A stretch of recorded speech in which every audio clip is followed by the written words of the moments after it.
Scituate Sailors in a Patriot League matchup. My name's Jonathan Clary. Thanks for tuning into this edition of QATV Sports. Being joined up here in the booth by Martin Dunham. And Martin, last week North Quincy had a huge victory down at Pembroke, 43-32 to even their record at 3-3.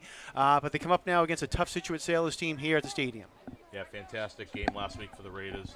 Fell behind early, 13-0 down at Pembroke.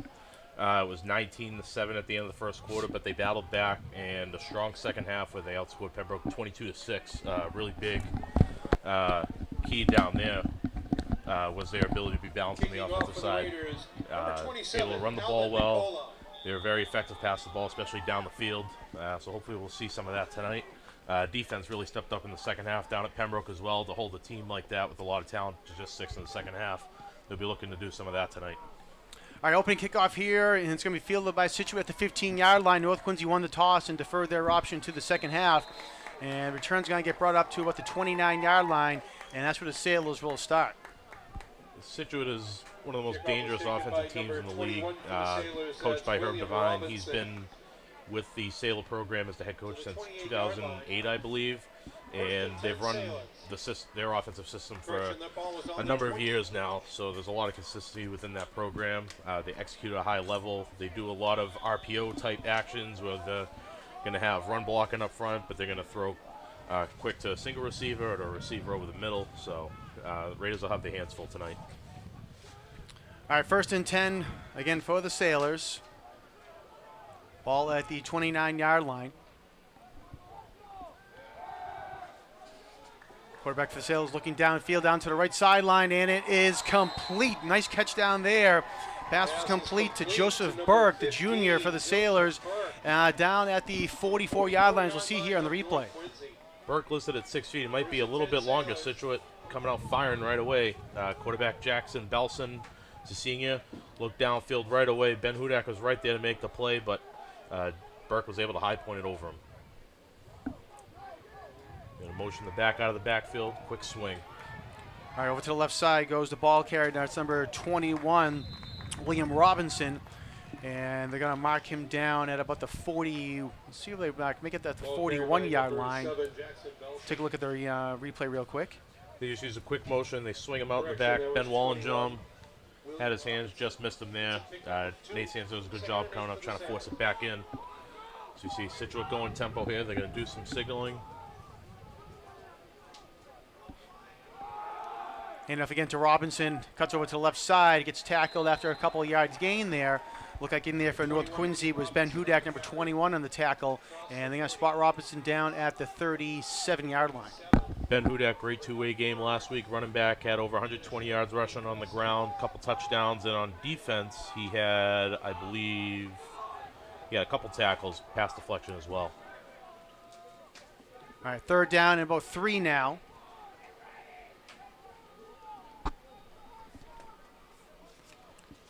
Scituate looking to the sidelines for the play. Change running backs. We got Alex Burrell in the backfield now. He had over 200 yards last week against Plymouth South. All right, Burrell gets the carry, and he goes right up into the middle, and North Quincy maybe gives him a yard, but it'll be short of the 1st down. They're going to mark him down at the 35-yard line, as we'll see here in the replay, and just shy of the 1st down. Great job up front. Number 50, Noah Baker, D-tackle, shed his block pretty quickly. Michael Nissa, number 34, also in there for the Raiders D-tackle. Creates 4th and 1. Quarterback Jackson Belson in the shotgun, number 7, senior for the Sailors. All right, so 4th and about 1 now. Burrell's in the backfield. They give it to him, and he has the 1st down anymore. Over to the left side, breaks free, and still on his feet, and will get brought down at the North Quincy 20-yard line. He had some space over to the left side. He exploded through that hole, and again, big 1st down for the Sailors. Tough break there, and good run by Burrell. They're going to switch him out for William Robinson.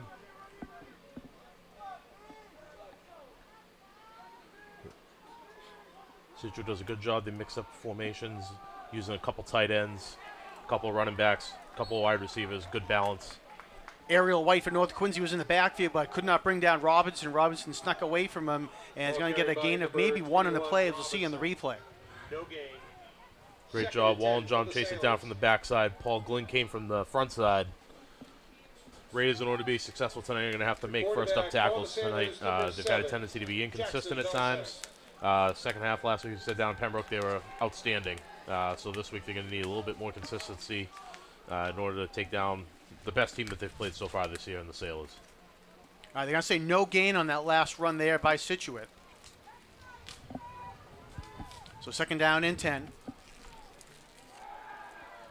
Pass over to the left side, screen to the left, and it's complete, and ball carrier is going to get up to, let's see where they mark him down.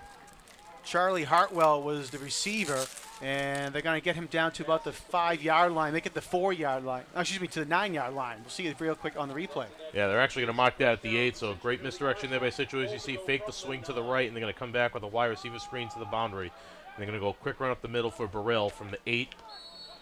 Gains only a couple. Nice job there by Ariel White, Paul Glynn.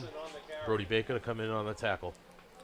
Looks like that was Robinson that they gave it to up the middle there. And they're going to say, let's see, gets up to, mark him down at the 7-yard line there. You're going to check, they're going to look. Now that Scituate has a look at the north alignment on defense, they are going to call what they believe to be the optimal play. They're a heavy trap team, heavy power, so expect to see pulling guard coming up the middle with Burrell coming right up the middle. See Burrell there on the right of the sideline looking to pass into the end zone, and it is incomplete. Nice job there by number 3 for North Quincy, Marquez Rodriguez-Smith, to break up that play. Nice job by Rodriguez-Smith. They motion across, put him one-on-one, as we'll see on the replay. Just a quick out from the wide receiver split. I couldn't see who that was. I think that was Charlie Hartwell, number 26. Yep. So Hartwell, Rodriguez-Smith comes up. It was a high throw from Belson. Rodriguez-Smith was there to meet him. All right, so 3rd and goal now from the 7-yard line for Scituate.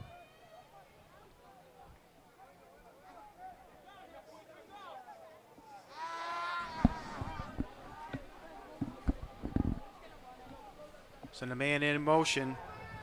Belson over to the left side, and it's incomplete. He was looking for Burrell, and you can see there Burrell upset with himself that he let that ball go through his hands, as you see in the replay. He had a wide open for the end zone if he were able to get through that, but he couldn't hold on to it. Fortunate break there from him, as you said.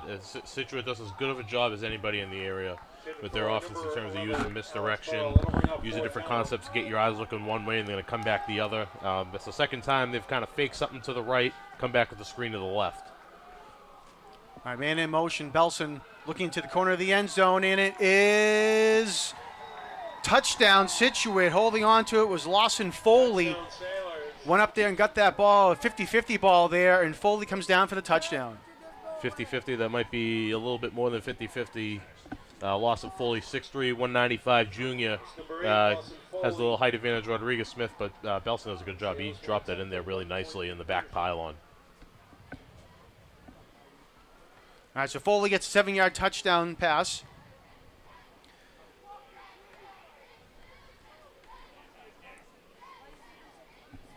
All right, Sam Allard will come out for the extra point attempt for the Sailors. Good snap, good hold. Kick is up, and it is good. So with 7:25 left to go here in the first quarter, Scituate comes down in the opening drive, and they put 7 points on the board to take the lead. Well, they had some good plays in that series. They were able to stop no gain, a minimal gain. Unfortunately, they just weren't able to get off the field 3rd and 4th down to get that last key stop. That's something that the coaching staff will adjust, and that's something that they'll be emphasizing, I'm sure, down the sideline and throughout the defensive huddles throughout the game. When they get Scituate in those 3rd and mediums or 4th downs, they got to be able to stop and get off the field. North's got a pretty good offense. So the past couple weeks, they've been starting to put it together a little bit. So the more that those guys can get out in the field, the more plays they get, the better the whole operation is going to be. All right, we're going to get our first chance when North gets the ball here to see Mikey Galligan. He had a great game down at Pembroke last week. 9 of 15 passing for 287 yards, 3 touchdown passes, and ran the ball in for a score as well. So 4 touchdowns for Galligan last week. So hopefully North Quincy can come out and get that offense rolling again. Again, 43 points scored last week down at Pembroke. Yeah, it's as many points as we've seen in a couple of years. It was just the balance of the offense was so great last week. You said Ben Hudak had 120 yards on the ground, a couple touchdowns. And then on the receiving end, for Mikey Galligan's pass, they had 4 different guys catch passes last week. 3 of them got touchdowns. Rodriguez-Smith takes it from the 10-yard line, runs down the near sideline, And finally, we get forced out of bounds at the 40. Great job by Rodriguez Smith. He's fastest kid on the team. Dangerous, as we see here on the replay. North Quincy does a good job. They get their return unit all on the same side here. It looked like they were trying to set up the wall down the sideline. And Rodriguez Smith does a great job toe tapping the sideline and get as many yards as he can.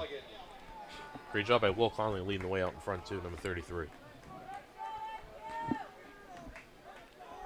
All right, so you can see there on the center of your screen, number 17, Mikey Galligan, junior quarterback for the Raiders.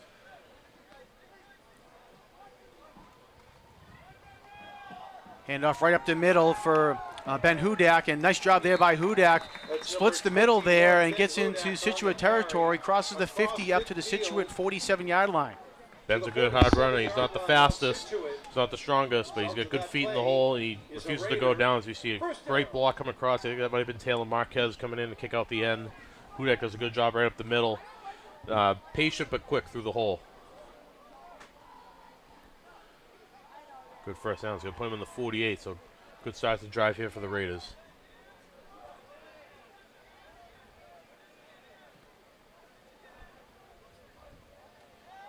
Conley goes in motion. He gets the ball, looking for something there, and give credit there for Scituate to contain him, but Conley does a nice job to cut back up a little bit, and they're going to mark him down at the 45-yard line. Yeah, good job there by Will. Slowed his feet down, as we'll see here on the replay. Does a good job. As you see, they stretch it out. A lot of players will tend to try and outrun the defense outside and then lose a couple yards. All right, and trying to go with some fakery there, North Quincy. Conley looked like he was trying to run off the sideline, and he got a cue from the sideline from the coach to turn up field, and they get it to him, and a big first down all the way up to the 30-yard line. Good little trick play there. Will's a fast kid, as we can see coming out, and he sold that really well. Take a look at the replay.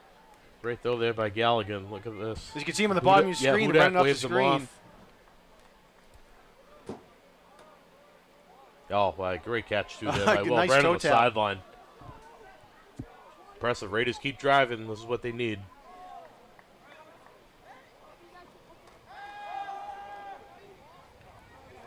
Galligan looking at pass, being pressured, and he's going to get a sack for a loss there. Coming up with the tackle is number 70, Charlie Murphy for the Sailors, and they're going to say a loss of 1, maybe 2 in the play. We'll see if they spot the ball, and they're going to give him forward progress, so only a loss of 1 on the play. I don't know if we can get another look at that. Looked like a little quick game opportunity there for Mike, and wherever he was looking, he didn't like it right away. The Scituate defense was right on the mark. They were right on him. Take a look at the replay here. Yeah, he had a couple slants come across the middle. Didn't like it. Scituate does a good job containing him, keeping him in. I'd expect Scituate to use a lot of pressure this week. Pembroke didn't send many blitzes at all last week. Sometimes they're only rushing 3. Mikey's very dangerous if you give him time back in the pocket. Hudak up the middle, and he's going to get tackled by his ankles, but he's going to get a gain of a couple on the play. They'll mark him down at the 28, it looks like. A little counteraction. It's going to be 3rd and long for the Raiders. I imagine this will be 4 down territory for them at the 29. So they don't need all 9 yards on this shot. They can make it 4th and short, 4th and manageable. That'll be a win for the offense here.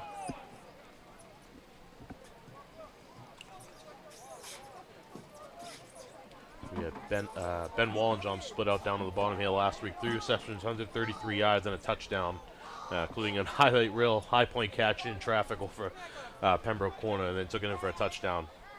Starting to emerge as a receiving threat. All right, third and long. Galligan looking down the middle of the field, throws it, and it is incomplete. Was looking down there for number 70, seeing your screen, Nate Sampson. But Galligan actually threw it out of the end zone, and might have been a good thing there because back there, Max Carr for Scituate was playing deep safety, and if it had been just a little bit short, he might have picked it off. We'll see in the replay. Yeah, so they lined up 3 receivers in a bunch, hopefully trying to get some clean releases, which they do. Trying to hit Sampson over the middle, but post safety there. Max Carr does a good job capping that middle, making it a tough throw from Mikey. Oh, it serves almost like a throwaway. If you will, it's going to create, as you said, 4th and 9. All right, so as you said, Martin, 4 down territory now for the Raiders, trailing 7-0 with 4:10 left to go here in the first, and 4th and 9 from the Sailors' 29-yard line. Gallagher trying to set up his screen, has Hudak down the left sideline, crosses the 20, going all the way to the sideline at the 5-yard line, breaks a tackle, goes in for the touchdown. Ben Hudak, a great job there, goes all the way down for the touchdown, as we'll see here on the replay. What a great catch there by Hudak. It's tough to see on the camera, but the rain has picked up over the past hour. Not the easiest to throw and catch. Hudak does a great job. He's got an escort out in front. Michael Finney, captain. Brody Baker, tackle, leading the way. Noah Baker, number 50, one of the guards. North Quincy does a great job executing on that screen pass there. Hits for a touchdown. Great to see North answer right back. 27, Alvin Nicola. All right, Alvin Nicola will Number 33, Will Conley to hold. come up for the extra point attempt. Kick is up, and it is good. So North Quincy comes right down and answers the call, and they tie the game at 7 with exactly 4 minutes to go in the first. Don't go anywhere. The extra point's going to be all important tonight. Nicola's been steady all season for the Raiders. That's his 15th extra point. He's only missed one, and the one he missed was here, and that was the one the two of us were kind of looking at, trying to figure out which way he missed it. Yep. It was right over the post, so he's only a sophomore, but another in the long line of steady Raider kickers. I was going to say, over the last Extra 10 point. years, North Quincy's had a lot of good kickers that have come through the program. Yeah, the previous one, Thomas Murray, he's up at kicking in college right now as well. So very talented. Kieran O'Driscoll before that. I know he was looking at, I think he was looking at possibly trying to walk on at UMass before. But as you said, yeah, definitely a talented line of kickers coming through. Which at the high school level is huge. It's just an added bonus. Punting, extra points, field goals, all that. Especially where 2-point conversions aren't a given. All right, kickoff by Nicola, going to be fielded at the 13-yard line by Situate. Coming up there, it's William Robinson on the return. Robinson got held up on the sideline at the 30 and fights his way forward for an extra yard maybe. And they're going to mark him down to 31, and that's where the Sailors will start. We'll take a look at the replay here of the return. Yeah, William Robinson's a pretty shifty kid. I know he's a lacrosse star of Situate as well, so he's got that ability to kind of dodge and kind of evade people in close space. See, he's coming up the sideline. Rodriguez Smith is trying to force him back in. Direction 31. But Robinson kicks it outside. Rodriguez Smith does a good job getting off the block and making that initial contact.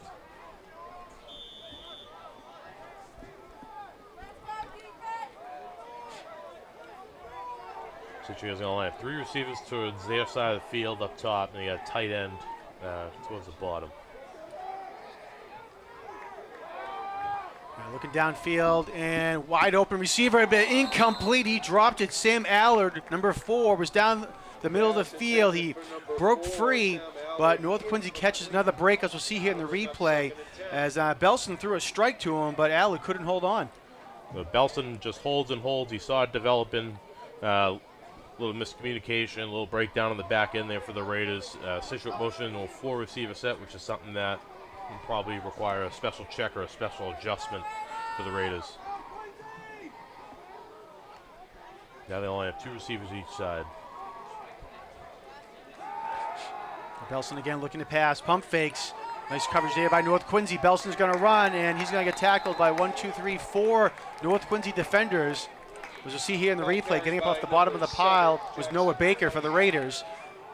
Raiders played man, did a good job. You can't see it off the screen, but they ran a dig route, a 10-yard in behind the linebackers. Number 7, as you see it in the screen, Nate Stacey did a great job covering that, stay right on top, forcing Belson to have to take off.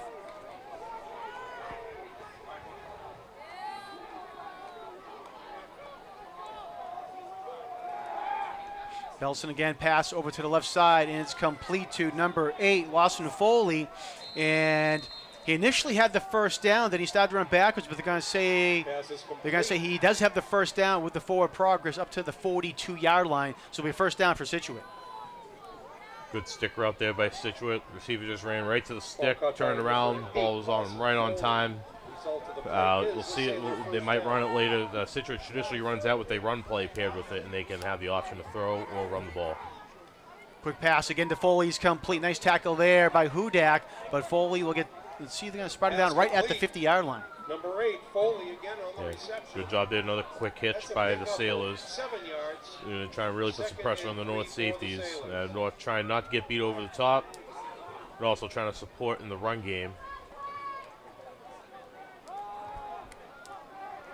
Belson taking his time, looking down the left sideline, and it is complete. Nice catch there by Foley again. Hudak was trying to defend him, but it's going to be complete all the way down to the 32-yard line. This is a good throw there by Belson. He's a 1,000-yard passer so far this year. He's, I believe, a 2-year starter for them. Great throw, and Ben Hudak was on his tail. He was trying to get there, but just couldn't quite get there in time. All right, Scituate on their horse. They've been running quick plays here. Robinson goes up the middle, and it's only going to get a gain of 1, it looks like, to the 31. Junior D tackle Mike Ness again in on the play, getting off, getting that initial contact, and then good job by Paul Glenn to squeeze that in. Ariel White filling in from inside linebacker to help minimize that run.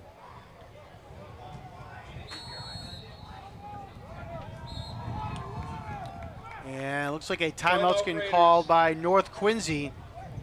Head coach Ryan Craig wants to get his team over there and talk about a few things. 1:39 left to go here in the first, and Scituate will have a 2nd down and 9 when we come back to the field. I'm sure there's a formation or something must have happened within the drive that they wanted to make sure that they were adjusted to and all on the same page on 2nd and 9 as well. It's a big down distance in terms of if they can kind of hold the sails here for the next few plays.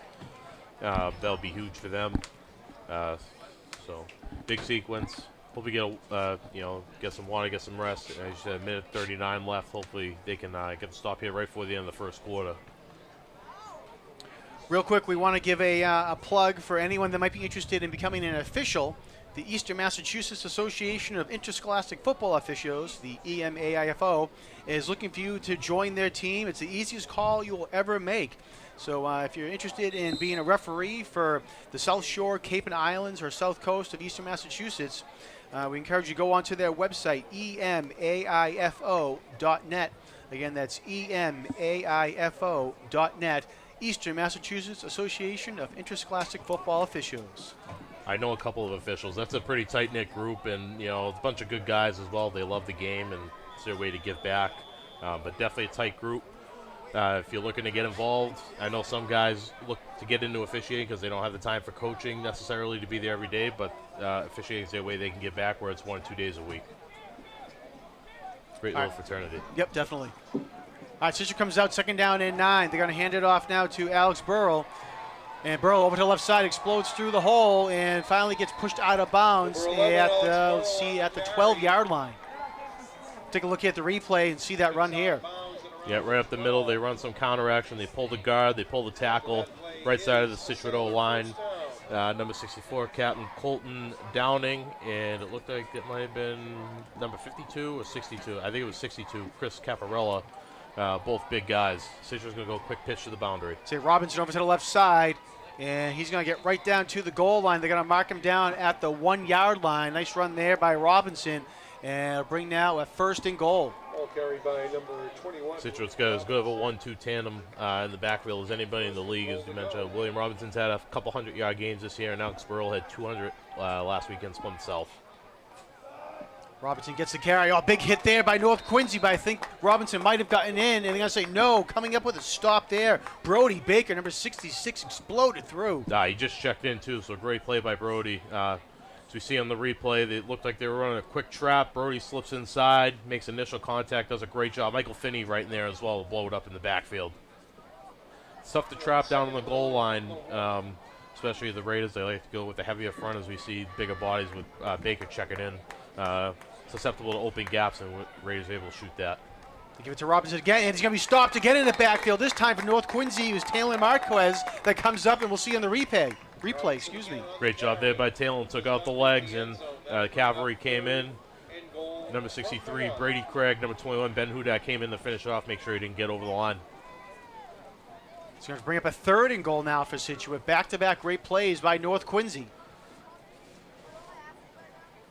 So Northman banged up the past couple weeks and missing a lot of key guys, some seniors due to injury, unfortunately, but a lot of the younger, inexperienced guys have been stepping up. As we saw in that play, number 63, Brady Craig, he stepped right in, helped making that tackle there. Brody Baker, they're going to need a lot of that.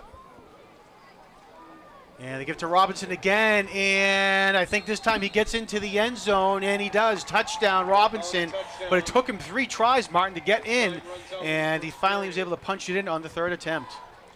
Good run there by Robinson. Got stuffed initially, as we'll see on the replay. Raiders defense was able to kind of get that initial push, but Robinson keeps driving his feet, and he gets in. Michael Finney, Taylor Marquez are in there initially.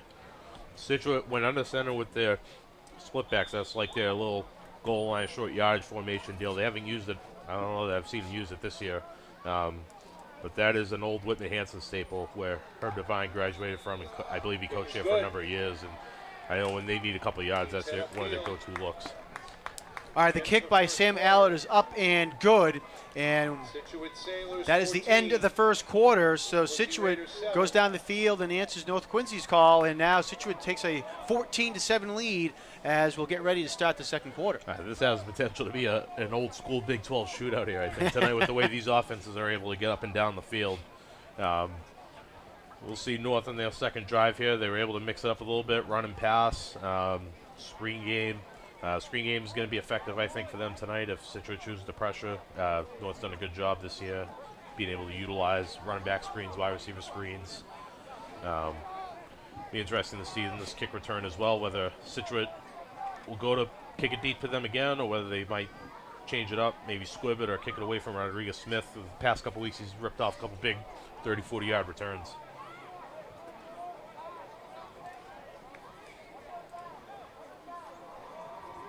Especially coming off that last return, they set up a pretty nice wall down their sideline. So see if North might try and replicate that. Usually when you set a special return up like that, like a wall, I know we haven't seen it yet. Situate for years is known around South Shore. They got a pretty good punt return, but they set up a wall, and it's you usually set it up on your sideline so that it's slower for you to recognize as a coaching staff. Where if it's set up right in front of you, you can kind of call it out. Whereas if you run it towards your bench, it's harder to communicate that. All right, Al, with a nice kick. It's going to be fielded at the 9-yard line by Rodriguez Smith. And Rodriguez Smith trying to get out of harm's way. There's 4 Sailor defenders down there, and he's going to be tackled down at the 5-yard line. Tough break for the Raiders. They tried to set the wall up again, and the chess match continues. They kick towards the opposite corner there, away from the wall, as we'll see on the replay.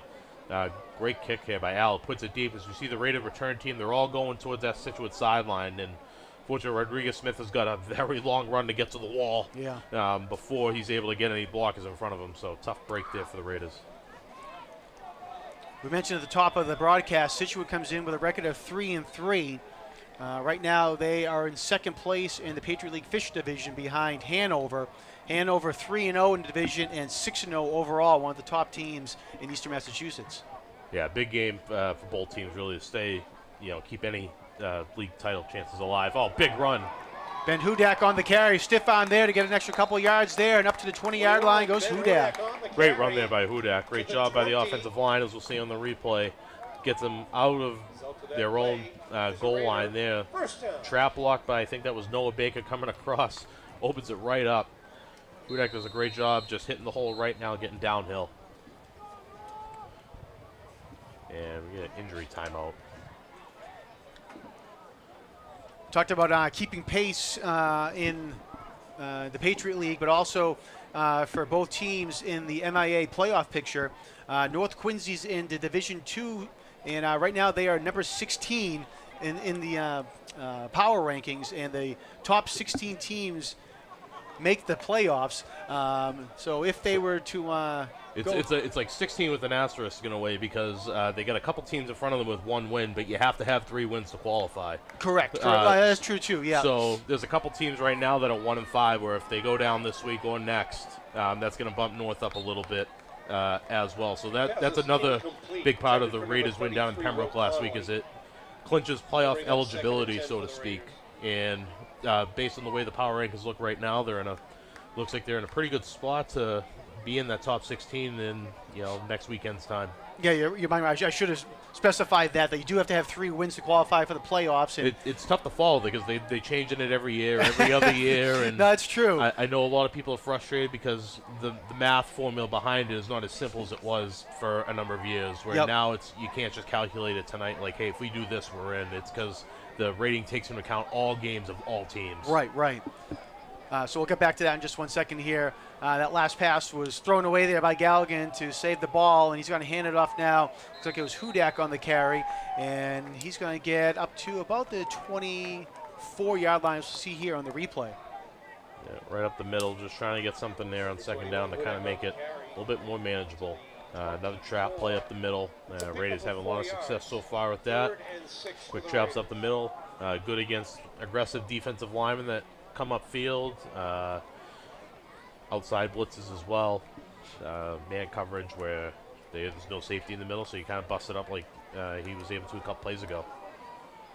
All right, third down and about 6 now for the Raiders as they come to the line. Got the Sampson brothers on the bottom towards the north sideline. You got Will Connolly and Ben Wallenbaum up top. Galligan looking.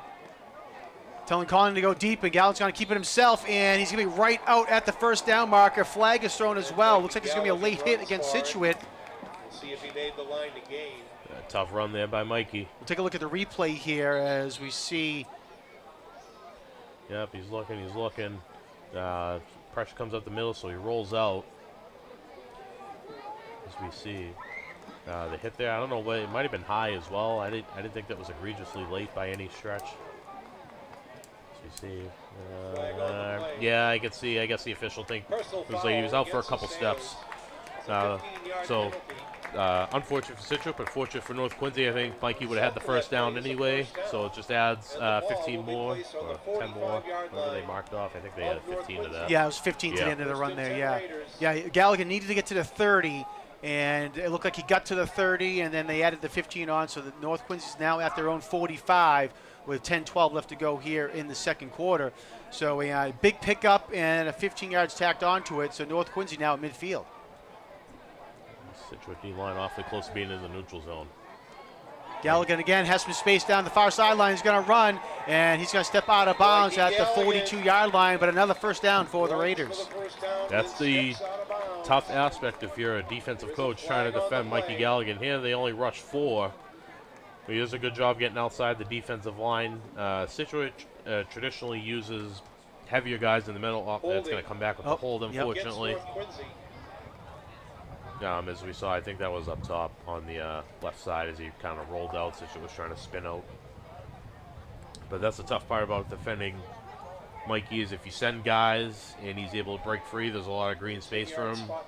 He's dangerous if you don't rush him, and he's got a lot of time back there. Against North Quincy, 10-yard penalty, still first down.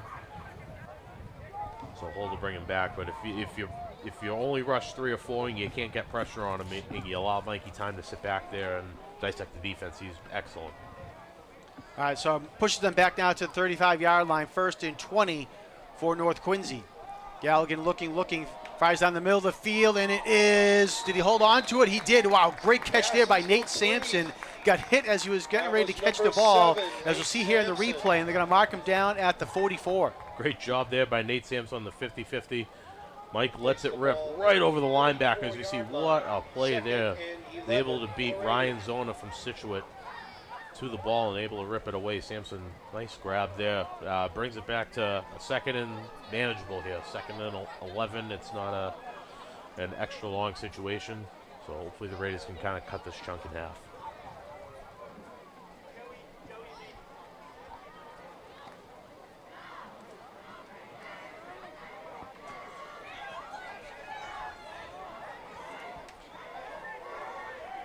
Bunch to the bottom.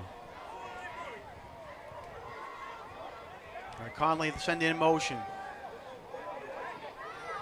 Galligan being pressured out.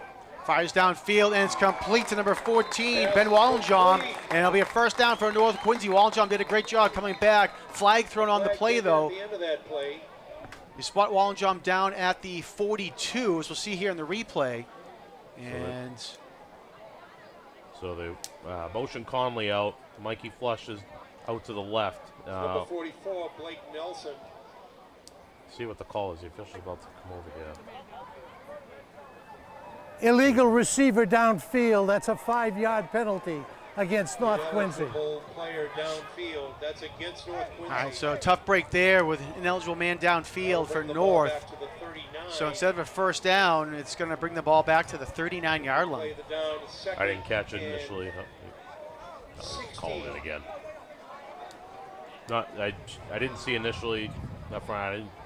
Maybe a lineman released downfield a little early, perhaps if Mikey's rolling out. Lineman thought he was going downfield, or if it was something with the receivers where you gotta say you're on or off, and whether there's eligible and ineligible receivers, all that kind of technical stuff. Fortunately for the Raiders, it's still second down. I say that's been one of the things with penalties, first down to second down. So, all right, second down to 16 now. Galligan fires again, and passes incomplete, goes through the hands of Cam Sampson. He was right at midfield. Pass incomplete. Good play design there by the Raiders. Good look by Mike Galligan. Looked like a confident throw. He wanted to let it rip in there. Nate Sampson was the inside slot man, and he ran a post to occupy the middle of the field, occupy the safety, and Sampson came in right behind it, open look. So I'm sure the Raiders will come back to that at some point. But great throw there by Mikey. All right, so now I'll bring up now a 3rd and long for the Raiders. 3rd and 16 to go. 8:20 left to go here in the second quarter.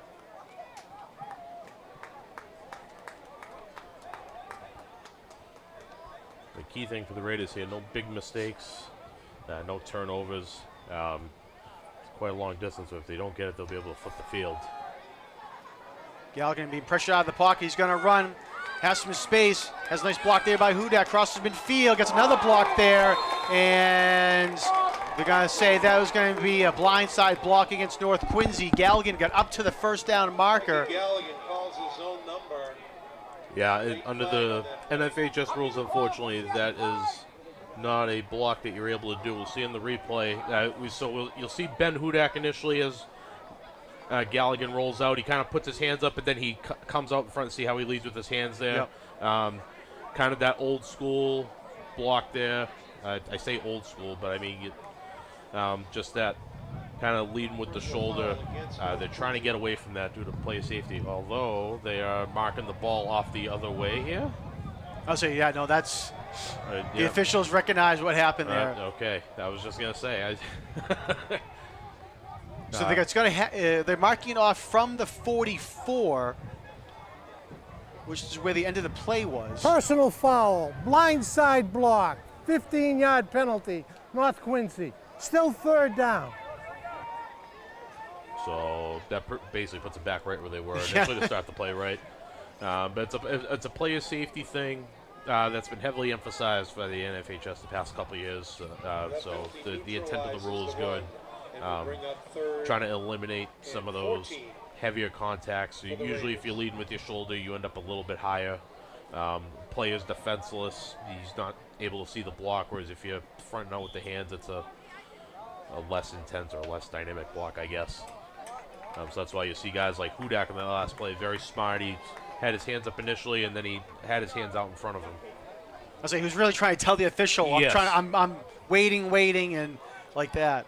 All right, so it ends up being 3rd down again, 3rd and 14. Galligan way downfield for looking down and incomplete. Was looking for Wallenjohn. Pass incomplete. And looking for any flags on the field there, but there's nothing down the field. I definitely just did a couple looks around. I was like, Well, eh. I heard an extra whistle than you might not normally hear, as we'll see in the replay here, the pass downfield. So that's why I didn't know if I missed a flag. But it goes incomplete, so it'll be 4th down.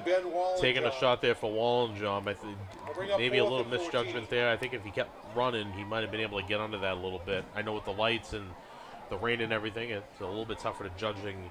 You might normally expect or normally practice with.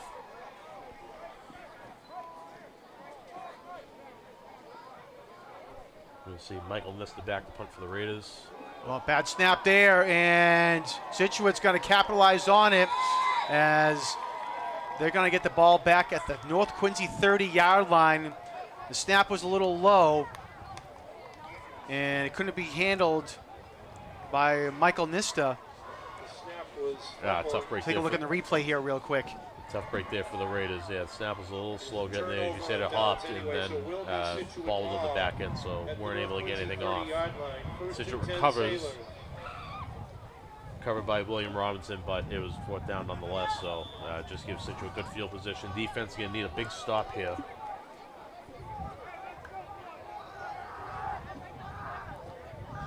All right, so Situate again takes over at the North Quincy 30-yard line. Another bad snap being fumbled. And it's almost intercepted in the end there. Almost sacked and almost intercepted. Let's see, we'll see on the replay. Jackson Belson, it was a low snap. He picks the ball up. And as you can see here, he just launches it to try to almost throw it away, and then almost intercepted there by Rodriguez Smith. 2nd and 10, Situate. I'll tell you, the Raiders are going to need a couple of those plays they're going to have to make a couple of those, I think, to slow down Situate to kind of turn momentum their way. But good job by Belson to, as you said, just get rid of it. Although, as a coach, it's a risky 50-50 ball. I'm sure he'd rather him just throw it out of bounds towards the area because he was still in the pocket. Well, his feet were parallel to the field, and he had to throw it across his body, and definitely a tough pass.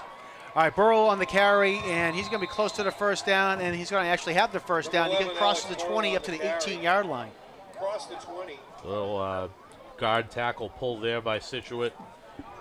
It's similar to an old school counter, but the running back's just going to run downhill behind. Quarterback hasn't pulled it yet, so that's something they could show. They don't block the backside end.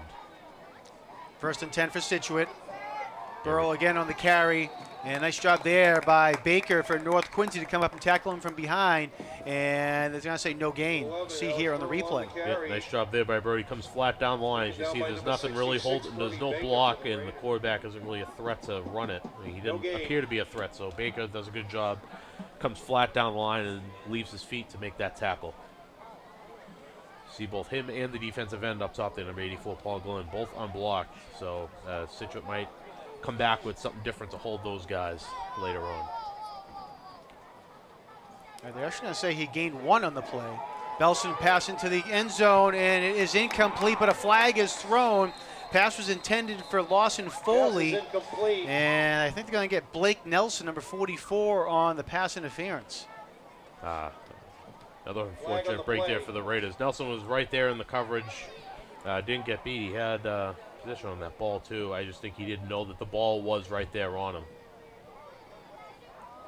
Pass interference against North Quincy. We'll take a look at the replay here. Pass interference against the Raiders. So they motion across, fake screen wheel, and I don't think Nelson knew the ball was coming his way, and he had the motion of throwing the guy down. Nelson, a little pleasant surprise for the Raiders with all the injuries banged up. He's a freshman, very talented freshman. He's had some special teams duty. And he had to step in last week after guys were going down and stepped up, and he made a bunch of plays, including a big fumble recovery in the second half last week for the safety position. But he had 7 tackles, which is pretty impressive. Special teams and defense as safety. All right, now the officials are over on the side of the field. Yeah, they announced it as well. They announced a 1st down over the PA, but I believe pass interference is not an automatic 1st down. I think that's what the officials are asking right now, because you can see it says 2nd down on the yard marker. There's also nobody in the sticks, so I don't know if those gentlemen working the sticks, if they're just asking for clarification, or if they just, because it's inside or at the 10, they just dropped them. Well, I think people too, they think, NFL, if it's pass interference in the end zone, it goes to the 1-yard line, but Right. that's not the case.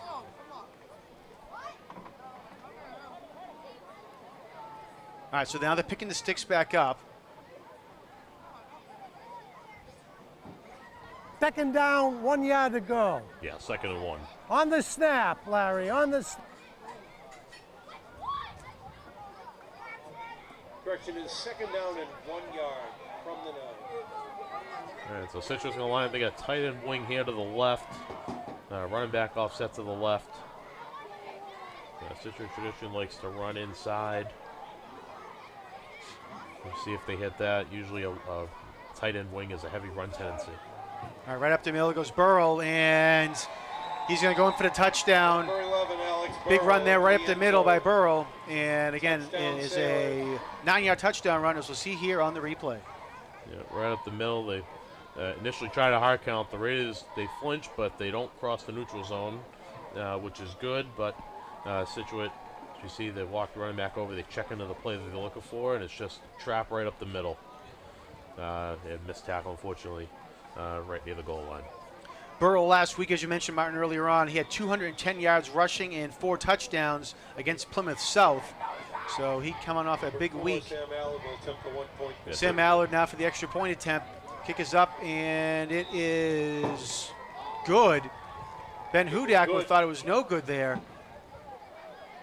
So, nonetheless. He might have been trying to convince you. Yeah, maybe he was. So Allard's kick is good. So 6:15 left to go here in the first half. And Scituate increases their lead now 21-7. As we see, the Scituate's been on fire the past couple weeks. They started out the season a little bit slow. They lost to Milton pretty big to open the season. And then they come back the next week. They beat Whitney Hanson pretty good. I think they lost to Foxborough, I think, correct? Yeah, they lost to by Foxborough. Like 1 score. Yeah, and then the past few weeks, they've put up some pretty good point totals. Beat Pembroke 35-12-ish, if I remember right, John. And then Hanover was a game they competed in for like 3.5 quarters. They hung with Hanover, who's one of the top teams proven right now in their division and within the state. And then last week they put up a big 40-piece on Plymouth South, which is also pretty impressive. Not often you see Plymouth South giving up 40 points in their home field. We had started to talk about power rankings. We'll switch over to Scituate real quick. We'll get back to Northern in 1 second. Division 2, Scituate in Division 4. They're number 7 right now in the power rankings. Again, that's as it stands right now. I think Scituate should be in pretty good shape.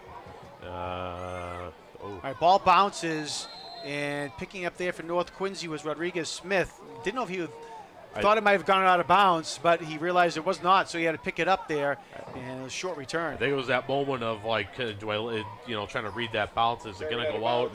And I think he did a good job there. You just got to pick it up. You run it onto the ball, 1 bounce, take what you can get, especially with the kickoff team coming down. You can't wait. You can't let it wait for it to go out. All right, so they mark him down at the 20-yard line, and that's where North Quincy will start.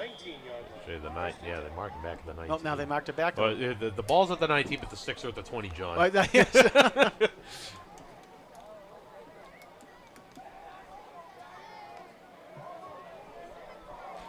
All right, from the 19, 1st and 10 for North Quincy. Hudak on the carry up the middle, and he's going to get stopped immediately there, trying to see the number getting up off the bottom of the pile for Scituate. And it's number 32 coming up to make that initial hit, Ronan Manning. Nice job there by Manning. He's a 6', 195 junior for Scituate. Also on that was number 58 for Scituate, who is not on the roster. Unfortunately, I don't have him on mine. Nope. That gentleman also made a nice play in there. 2 inside linebackers for Scituate, but the Raiders see some opportunities up the middle, and they've been trying to hit at that, and they've done a good job for the most part tonight being able to get that. Gain of 1 on that last play. Galligan under pressure all the way back to his 5-yard line. He's going to throw it downfield. Has a man downfield. Conley completes at the 50-yard line. Now at the 40, at the 30, trying to cut back up to the side of the field. Conley, 1 man to beat. He's at the 10, at the 5. Get in, touchdown, Will. North Quincy. What a play there. Galligan all the way back, launches it downfield for a wide open Will Conley. And Conley, with a hustle down, dives at the end for the touchdown. And we got no flags. That's the best part about it, John. Mikey rolls out. I think he was looking for Nate Sampson initially on the cross. He rolls out, and Will Conley gets behind the defense, and what a great job to cut back and every ounce of energy to get to the end zone there, and does a great job diving for it. Running out of steam there at the end, but he said dove into the end zone. Wow, what a play there by Conley. The 11th touchdown pass in the year for Mikey Galligan, which historical fact, John, that has tied the program record, I believe. Okay. So Mikey is continuing strong here. Bad. High snap here, and North Quincy they get a got it. 2-point conversion, and they do. Wow. Well, all things are going right now in North Yep. Quincy, and they're going to get the two-point conversion. We'll take a look here on the replay, and it looked like going in. Break the knee. And Will Conley is the holder, too, just out of his reach. And Alvin Nicole, the kicker, throws it to Ben Wallenjom, it looked like, on the conversion. What a play there by the Raiders. What alert plays. You practice it every week, and you hope you never have to use it, but that is the situation. That is why you practice it every week. You get, sometimes it's, 10 minutes of special teams a day, or, whatever it is. For a situation like that, I don't know if Alvin Nicole's ever thrown a pass before, but he's 1 for 1 for 2 points. So we'll take that. Makes it a 6-point game, and the Raiders have flipped this around quick. 5 minutes ago in the first half, they deferred on the opening coin toss as well. So depending on how the possessions shake out coming down the half, they will receive, I assume, to start the second half. Nothing's ever guaranteed, but I assume they're going to take the ball. They do have an option. They could elect to kick off if they really wanted to, but I'm going to guess. Maybe if the winds go to 60 and it starts to downpour. But that's something that's going to be, I'm sure, in the back of everyone's mind as clock winds down here in the first half as well, trying to milk that extra possession out. All right, Nicola's kick going to be fielded at the 24-yard line by Burrell. Alex Burrell goes over to his sideline and will get knocked out of bounds, and we're going to have a late hit as well on North Quincy, so we're going to tack on 15, it looks like, to that as well. And take a look at the replays. You see the flag at the top of your screen. Rodriguez Smith does a good job chasing him down, but I think the official deemed that it was a little bit extra at the end. Situate does a good job getting to the outside. Ben Wallenjom also over there, but yeah, that little extra pull. The officials are all over that stuff tonight on both sides, to be fair. So it's stuff you like to see. It's player safety. You don't want to see somebody getting late hit as much as it was just maybe a little pull down. But those are the little things the Raiders will clean up. I know Coach Ryan Craig has been coaching up some of these guys, and I'm sure there'll be a point of emphasis at the half in terms of cutting down Dead some ball, of these penalties. late hit, 15-yard penalty, first down. It's always tough as a player too, because you're making that play and you get them wrapped up. You're going out of bounds, and you don't necessarily know exactly when you're out of bounds. 1st and 10 Salem. That's going to give Situate prime field position to start here. So big return, and then they get the ball now with the extra 15 up to the 44, 43. Yeah, they mark at the North Quincy 43, so a big return and then an extra 15 yards there as well. Low snap. Belson holds on to it. Pass looking downfield, and it is incomplete. Looked like he was looking at number 15, Joseph Burke. Take a look at the replay here, excuse me. It was a good adjustment there by Burke initially. It looked like he was running towards the middle post, and Belson looked like he kind of threw it over his back shoulder, so you see him trying to adjust there. Good job on the coverage by Ben Hudak.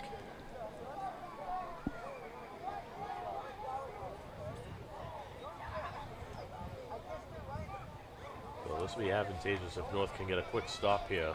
They'll give them plenty of time to operate. They got 2 timeouts as well.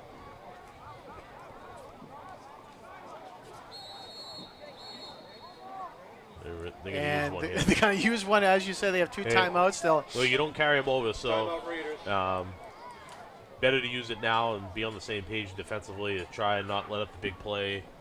Try and maybe there's a call or a tendency that the coaches are looking at that they might want to discuss on the sideline. The 3 receiver sets have been giving North a little bit of a problem tonight, and Citra does a good job of, they've hit that hitch a couple times in the slot. Now they went deep with it over the top.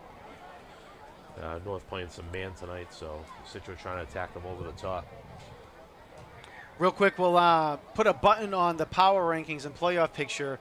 So again, we said right now North Quincy is number 16 in Division II, but with a couple teams ahead of them, they need to win out in order to qualify. With that said, Quincy High School is number 17 with a 2-4 record, so they would need to win one of their last 2 games coming up here as well to see if they can sneak into the playoffs.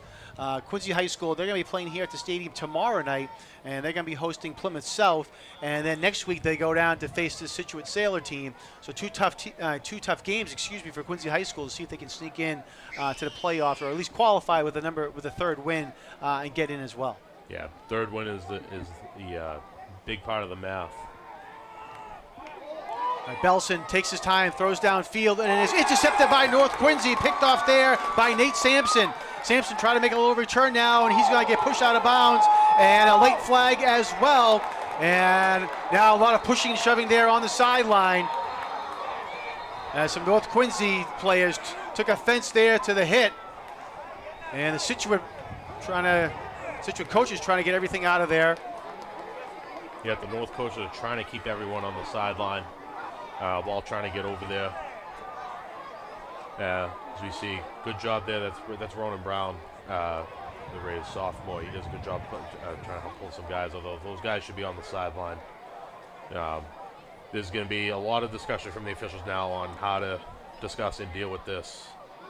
We'll take a look at the replay here. It was a great play. Pressured by Paul Glynn from the backside. Hit Belson right as he threw it. Sampson does a great job on the return, coming off the sideline, crossing the 40, 45. It was a high hit, helmet to helmet, and then unfortunately a little bit of extra unnecessary stuff on the sideline. And as you see, the Scituate coaches, a couple of them are trying to be proactive and get it broken up, but it's a tough situation when you get so many people involved in a short space there.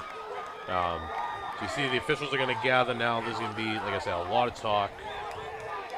The coaches are probably going to be having a big discussion with their teams here. Coach Ryan Craig's going to get everybody in. Going to have to refocus here. Quick talk. Unfortunate end to what was a big play for North. And this could shake out any number of ways, unfortunately, after seeing that replay. All right, so Sampson caught the ball and ran and got pushed out of bounds at the 43-yard line. So as of right now, that's where it stands. And as you can see the officials trying to then figure out everything from there. Officials telling Scituate to go back to the sideline while they can figure everything out.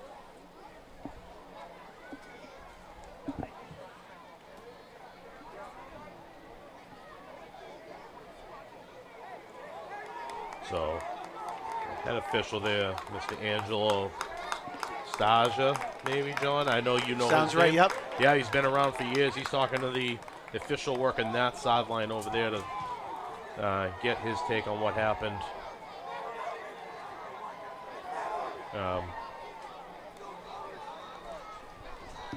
Unfortunately, yeah, a lot of discussion here.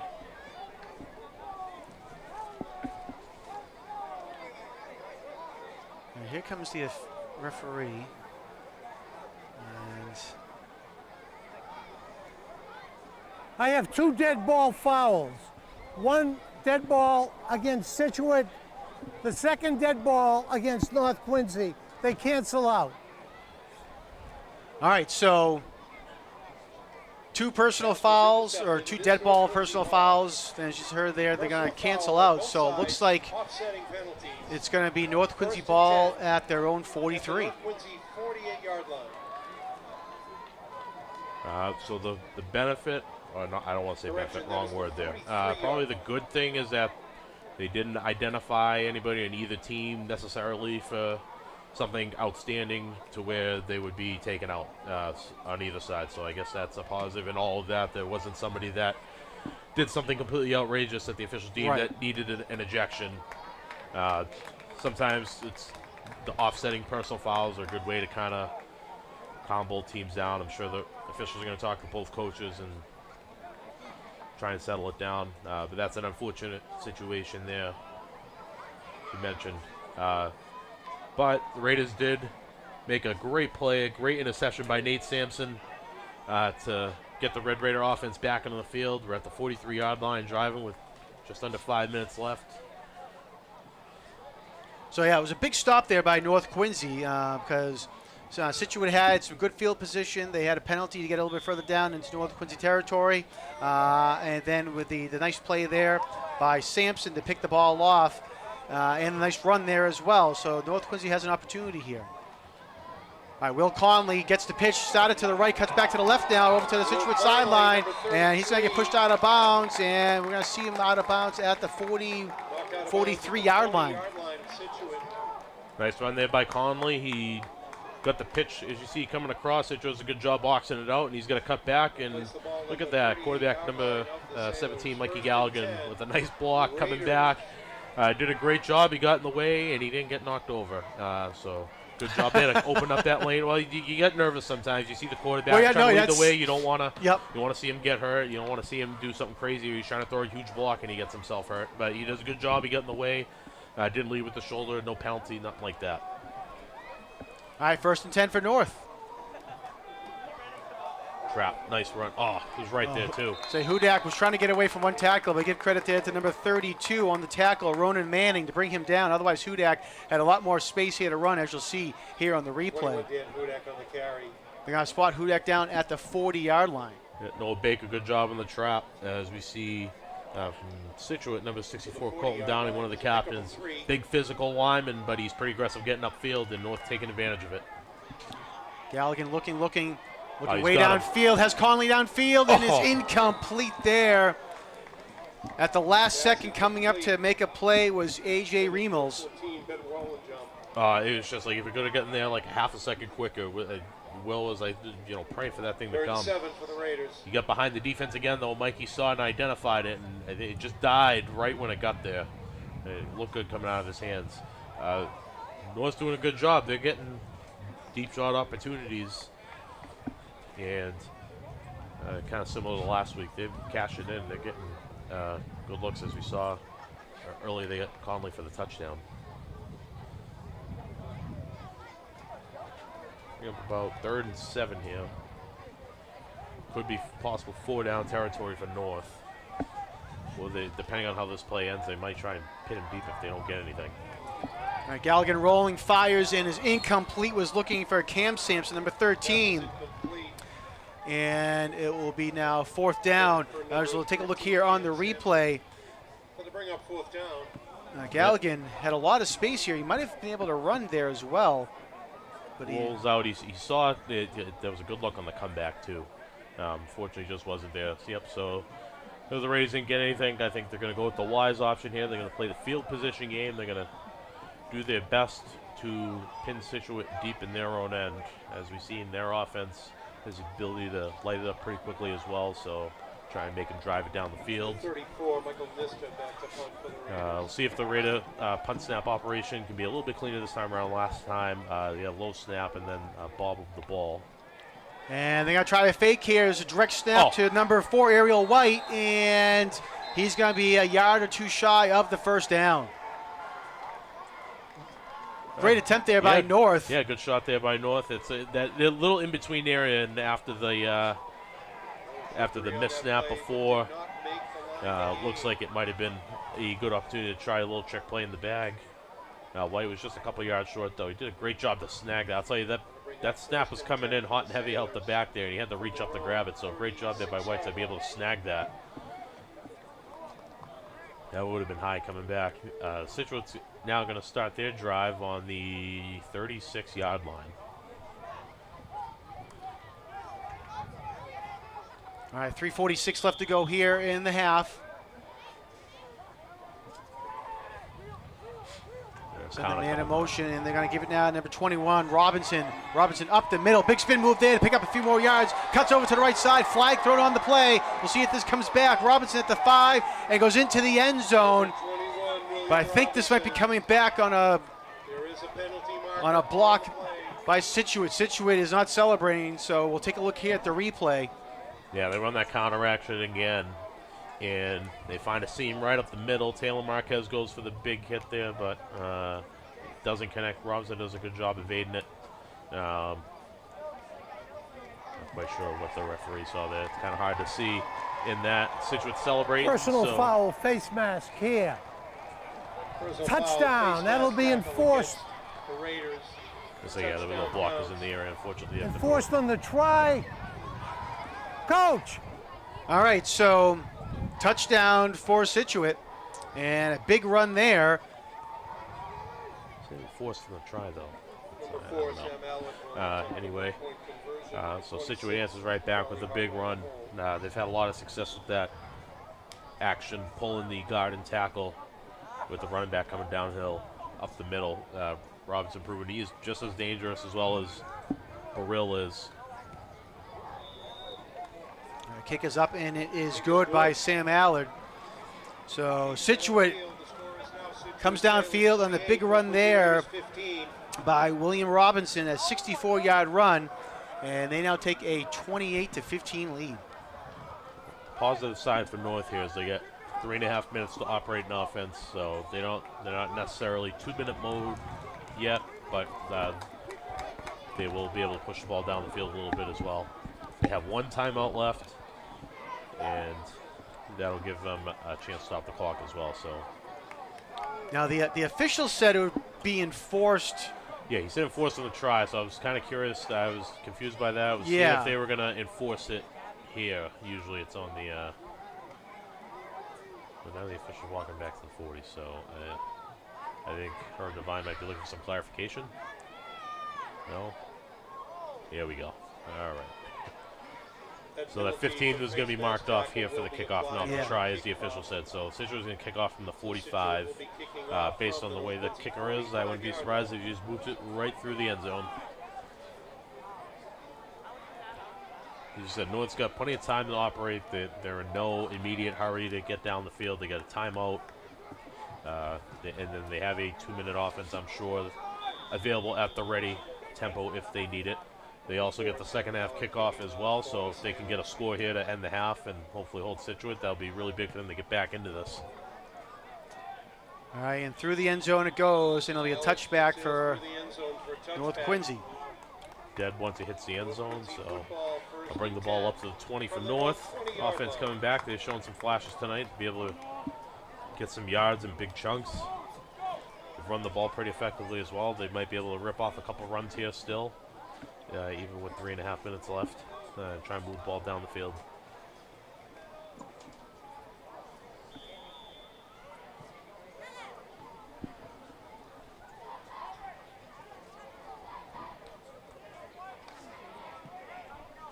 A good look at that offensive line. Has done a good job all night, led by senior center captain Michael Finney. Guards Ray Marcel and Noah Baker. We'll go through the rest on the next play. Galligan fires a bullet intended for Will Conley, but he overthrew him, so it goes incomplete. And then the other piece of the offensive line, you look at the tackles. You got number 66 Brody Baker and number 77 Mike Ekpobi. Senior heavy offensive line for North, all seniors, pretty sure. So some of these guys got some time last year. Some of them have some experience at the varsity level, but they've grown throughout the season. They've matured, and they've started to find their footing, especially in the run game. That's been a big part of the Raider offense the past few weeks. They've been able to find some consistency there to create some balance.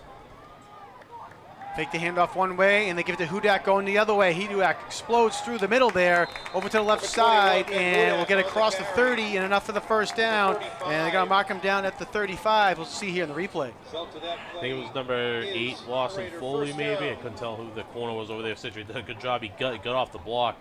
Hudak probably had another 5-10 yards in him there. Great misdirection by the Rays. Used a fake jet motion to Conley. Come back, counter the other way with Hudak. Bring across Taylor Marquez. Help lead the way as well. We're at 3 minutes. Clock's moving, but Raiders, like you said, still got plenty of time.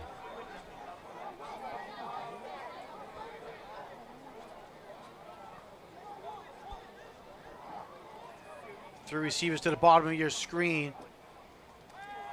Flag thrown on the play. Galligan rolling. Fires downfield, and it's intercepted by Situate. Pass is intercepted. Coming up with the pick there, it was number 15 for the Sailors, Joseph Burke. And they mark him down at the Situate 46-yard line, but we'll see what the flag is. Yeah, I was looking towards the bottom. I wasn't looking up at the top where the side judges threw it. And they're going to say it's an That's a illegal. 5-yard penalty. That'll be declined. Interception, first down this way. The interception. So an illegal shift, I believe it was called there. And we'll take a look at the replay here. Or an illegal formation. 46-yard line. Yeah, I think Wallen John was off there. So you needed to step a yard up. Usually, those guys are usually pretty good too about checking in with the official. So that's something that they'll have to look at. Usually you check with the official, give them a thumbs up if you're on or off. You signal one way or the other, and the official will tell you you're good, not good. The officials are all over that tonight. Some weeks it's hit or miss. There are some teams, you see in the NFL too now, where you don't know who's on or who's off. And the official is calling for the trainer to come out. You could hear him say number 21, that's Ben Hudak. So, free timeout for everyone involved here while Hudak gets attended to by athletic trainer Brendan Gano.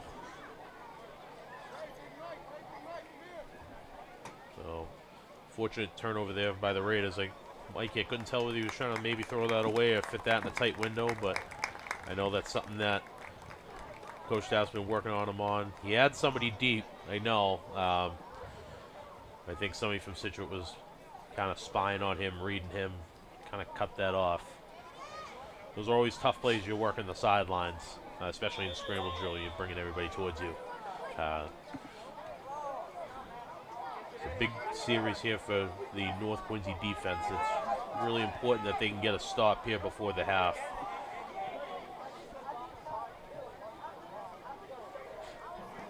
There you go, play action pass.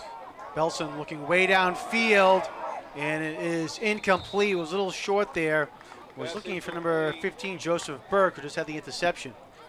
Taylor Marquez in coverage there. So it looked like they might have been trying to attack an area that Ben Hudak was covered. Ben Hudak's one of these safeties for North, so they were trying to go after him.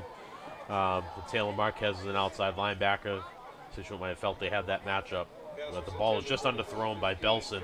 Marquez does a good job. He showed his hands pretty early to the official, trying to say, hey, I'm not grabbing, not pulling, not doing anything there, so no flag. All right, trips receivers to the right for Belson. He quickly throws over to that side, and it is caught by Burke. He got hit right away by Blake Nelson, but Burke holds on to it, and it's going to be right at the first down markers. We'll see here on the replay. It's a good design there by Situate. The safety deep and outside linebacker pressed on that receiver on Burke. He just comes right underneath and forces Blake Nelson to have to come up in space, and he made a huge pop. I'll tell you, Blake Nelson hits as hard as anybody. He might only be a freshman, John, but when he puts a shoulder pads down and hits somebody, you wouldn't know he's a freshman. Burke in motion, but they're going to give it to number 21, William Robinson. Robinson fighting his way forward, and they're going to mark him down at the 40. I think Birdie Baker for the Raiders seeing a tackle, get on that initial trip up there. Second and 7. Second and 7 here for Situate.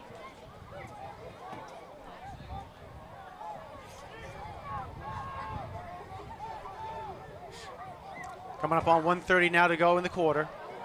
Going to use that tight end wing as a wing, rather. Flag thrown on the play. Belson looking, gets pressured, and he's going to throw it away. And we do have a flag thrown by the near side judge, so. Heavy pressure. We'll bring up 3rd and 7 for the Sailors. We are going to get the call, Mr. Angelo. 5 men in the backfield, 5-yard penalty. I'll tell you, You these guys want are that, all Coach? over illegal formations tonight. Yeah. I know there have been weeks where coaches have been dying and been asking the officials and pleading for them to call illegal formation, and they have not missed one tonight. I'll tell you, this is like a year's worth of illegal formations, John. I'm telling you, I swear. It's a 10-yard penalty. Correction, 5-yard penalty. All right, so 5-yard penalty. We'll mark it back now to the 45. Brings up a second down and 12 for Situate. So just you can kind of see a glimpse of the Situate offense here. So the skill guys are coming off together, while the linemen stayed out together. So sometimes teams that have that, they have either a separate way to signal, or maybe the quarterback will communicate with the linemen so that they don't have to leave the huddle necessarily. They're all lined up ready to go. Pass is almost intercepted by North Quincy. Number 50 for the Raiders, Noah Baker, had to go through his hands. You'll see here in the replay. He's sitting right in the middle looking at it. Opened up, did a nice job. I don't know that Belson really saw him. They were trying to hit the deep end right behind him. Great job there by Baker. They tried to run the little shallow crosser from the inside, hopefully to pull him up to open that window. Noah Baker, though, with a good job. He dropped into his pass zone, into that hook zone. It was right there to make the play. Almost had the pick. All right, so bring up third now, 3rd and 12. Belson looking, gets hit as he throws, and it goes incomplete. Nice pressure there by North Quincy. Take a look at the replay here. Number 84 for North Quincy leading the way, Paul Glynn. Yeah, Paul Glynn had a huge game last week. He had 9 or 10 tackles, had a bunch of pressures, forced fumble. He's been really coming to his own the past couple weeks. Ben Wallenjohn with the pressure backside as well. Great job by the North Quincy secondary. Situate ran 3 receivers to the sideline at different levels, and North was there to match it. All right, 4th down now for the Sailors, and they're going to go for it. And no, they're going to do a little kick, and North Quincy's going to just let it bounce, and it's going to get stopped there at the 22-yard line. Picked up there by Sam Allard. So the Raiders get the ball back with 56 seconds left. They got 1 timeout to get down the field. The Raiders will, I'm sure, have to utilize their 2-minute game plan here, procedure. So as you can see, I think these guys get wristbands. You look at Mike Galligan, his left arm, he's got one. So I'm sure that they have a way to communicate their hurry-up offense. They'll be trying to use the sideline as well, hopefully. Save as much time as they can. But if the Raiders can hit big here before the break, that would be huge. They received the second half kickoff, as we mentioned. So that'll be good, but they gotta avoid that turnover. Gotta avoid giving Situate any chance to kind of put some points on the board before the half.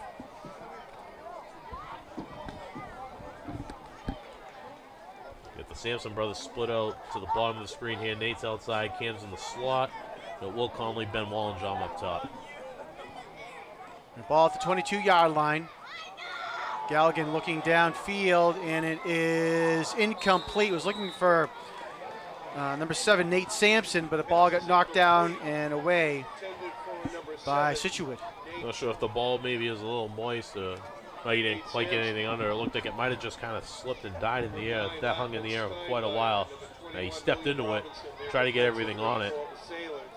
And that hung in the air probably a little bit longer than he would have liked, creating a 50-50 ball, but Situate right on top. Number 21, William Robinson, in on the coverage.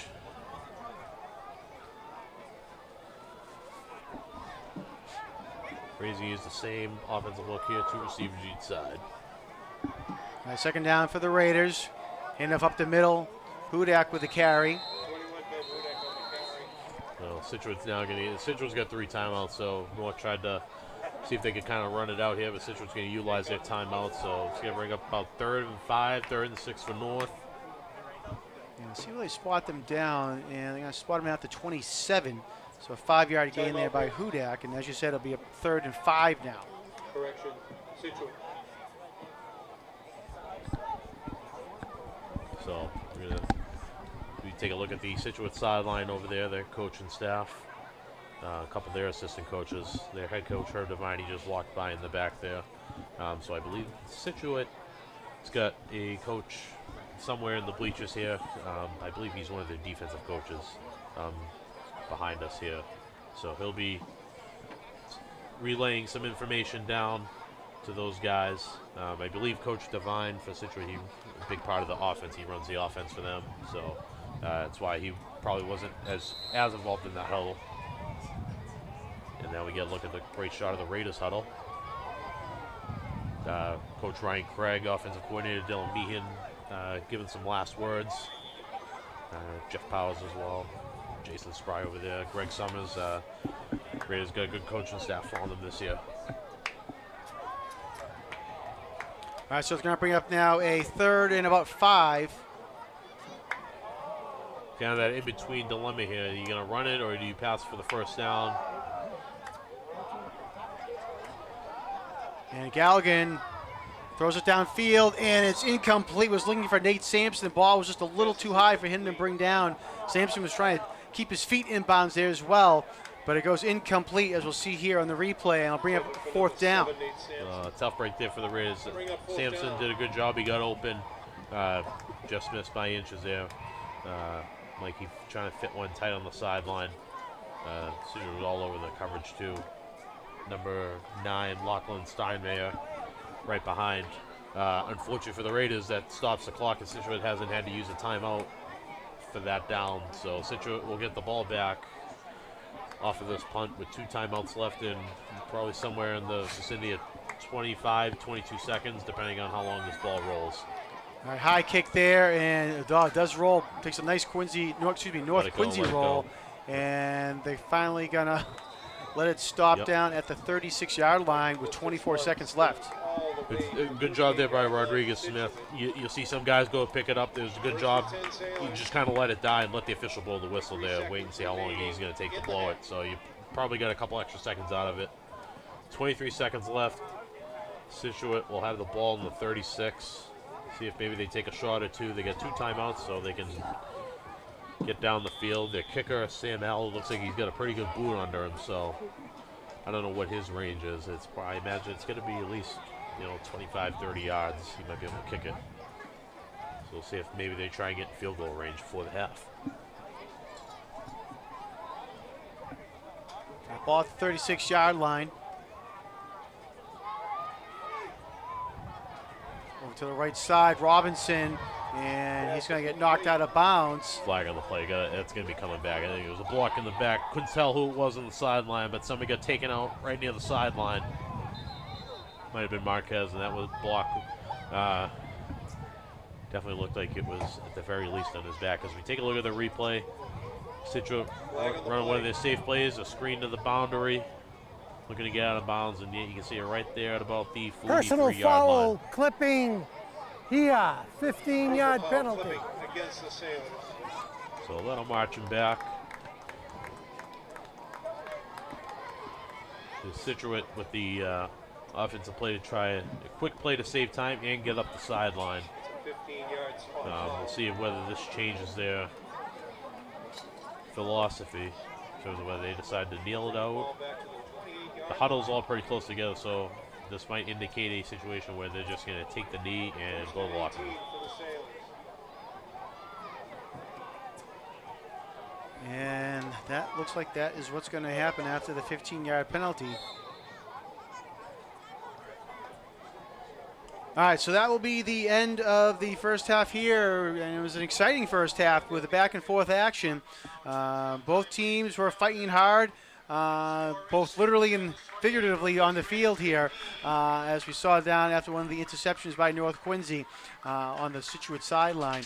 But hard-fought battle here on the field, and we're going to head to the half with Situate on top by a score of 28-15. We will take a timeout and back with second half coverage in just one moment.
Welcome back, everyone, to Veterans Memorial Stadium. We're at the half. The Scituate Sailors lead the North Quincy Raiders by a score of 28-15. Real quick, we'll run down some stats. First for North Quincy, quarterback Mikey Galligan, 4-14 passing for 133 yards and 2 touchdowns. Ben Hudak, 8 rushes for 59 yards. Galligan has 2 rushes for 23. Will Conley has 2 rushes for 16. On the receiving side of the ball, Will Conley has 2 catches for 95 yards and a touchdown, that 80-yard touchdown it was. And Ben Hudak, 1 catch for 29 yards and a touchdown as well. Nate Sampson with a catch for 9 yards. For Scituate, quarterback Jackson Belson, 8-17 passing for 97 yards and 1 touchdown. William Robinson has 11 rushes for 88 yards and 2 touchdowns. Alex Burrow has 6 rushes, 58 yards, and a touchdown as well. Receiving side, Lawson Foley has 4 catches for 41 yards and a touchdown. Joseph Burke, 2 catches for 38 yards. William Robinson and Charlie Hartwell each have a catch as well for the Sailors. So you're looking at from the North perspective, 4 completions only, 14 attempts for 133 yards. So as we've seen, definitely hitting big plays on that end. Run game, you look at the average, 6.5 yards a carry, 91 yards as a team on 14 carries. Like, it's encouraging for them. Unfortunately, it got inconsistent in that second quarter for them. The first drive was the Raiders' best drive. It was 7 plays, 60 yards. They drove the ball down. They hit the screen on 4th down to Hudak to get the touchdown. But that was, I think, a 24, 25-yard play. North hasn't visited the red zone yet, so I'm sure they'll be looking to put a drive together at some point just to kind of get down there. On 6 drives, they got 8 first downs.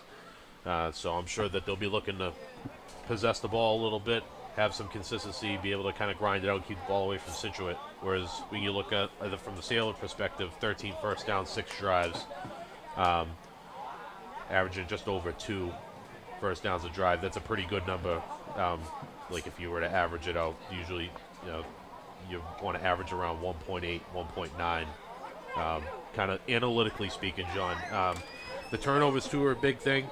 Each team threw a pick in that first half. I know North technically had a second turnover. It was a 4th down on that bobbled punt snap. Yep. Other than that, North's just going to have to keep grinding away offensively, keep the ball, get some first downs. They haven't had much luck on 3rd and 4th down yet. Combined 1 for 6. The Scituate's 4 for 7 on those 2 downs. So I'm sure North will be making some adjustments offensively and defensively to try and remedy those. The Raiders will be receiving the second half kickoff, so they'll have a chance to cut into this lead. So we see Mikey Galligan down there at the 50 warming up with Nate Sampson. We have finished I believe the mandatory NFHS coming out of the halftime warm-up period there, so we can kick off the second half. So Scituate's been out of the locker room for about 10 minutes now. And North Quincy was a little late coming out, and as you said there, they were just kind of standing around, not doing much. They were quote-unquote warming up. So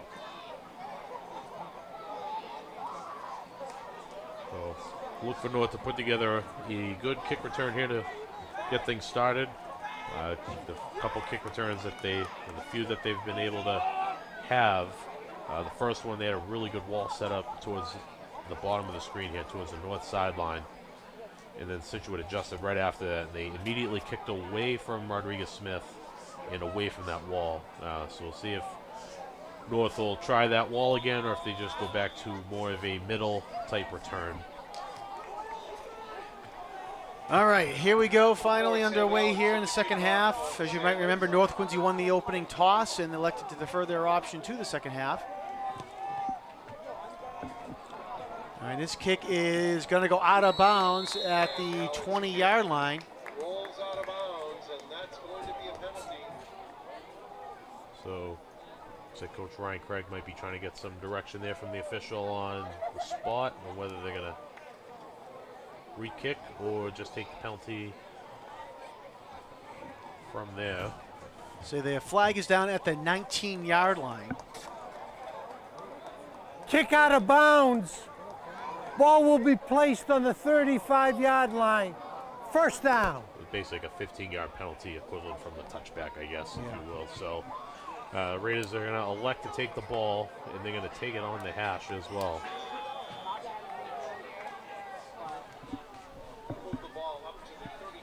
Raiders are going to use. They're going to go with the 3 receiver set up top. Go single receiver to the bottom. Ben Wallenjohn by himself down here with the Sampson brothers and Will Conley to the 3 receiver side. And they think they hand off to Hudak. Quick pass to Conley. He's complete at the 50-yard line, and it almost makes a man miss. Nice job there to hang on to make the tackle was number 10, Ryan Zona. But a big play there by North Quincy to start the second half.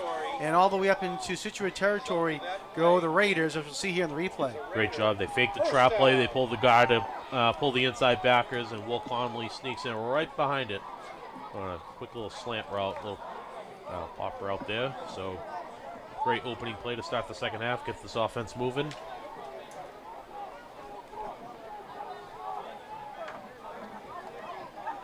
Give it to Hudak. Hudak goes up the middle, does a nice job to keep that pile moving forward. And they're going to spot him down at about the 43-yard line. Nice run there on first down. As we said, the Raiders in the first half averaged 6.5 yards of carries. We take a look at the replay. Noah Baker with a good job blocking out at the hole there. Since we're looking for a hole, but Baker with just a great block. Hudak's done a great job all night running downhill. Sometimes you see guys, they try and be a little bit more patient with it, trying to wait for stuff to develop or try and bounce outside. Hudak's done a great job. He's just going right downhill. First day lady season, really getting all the yards he can.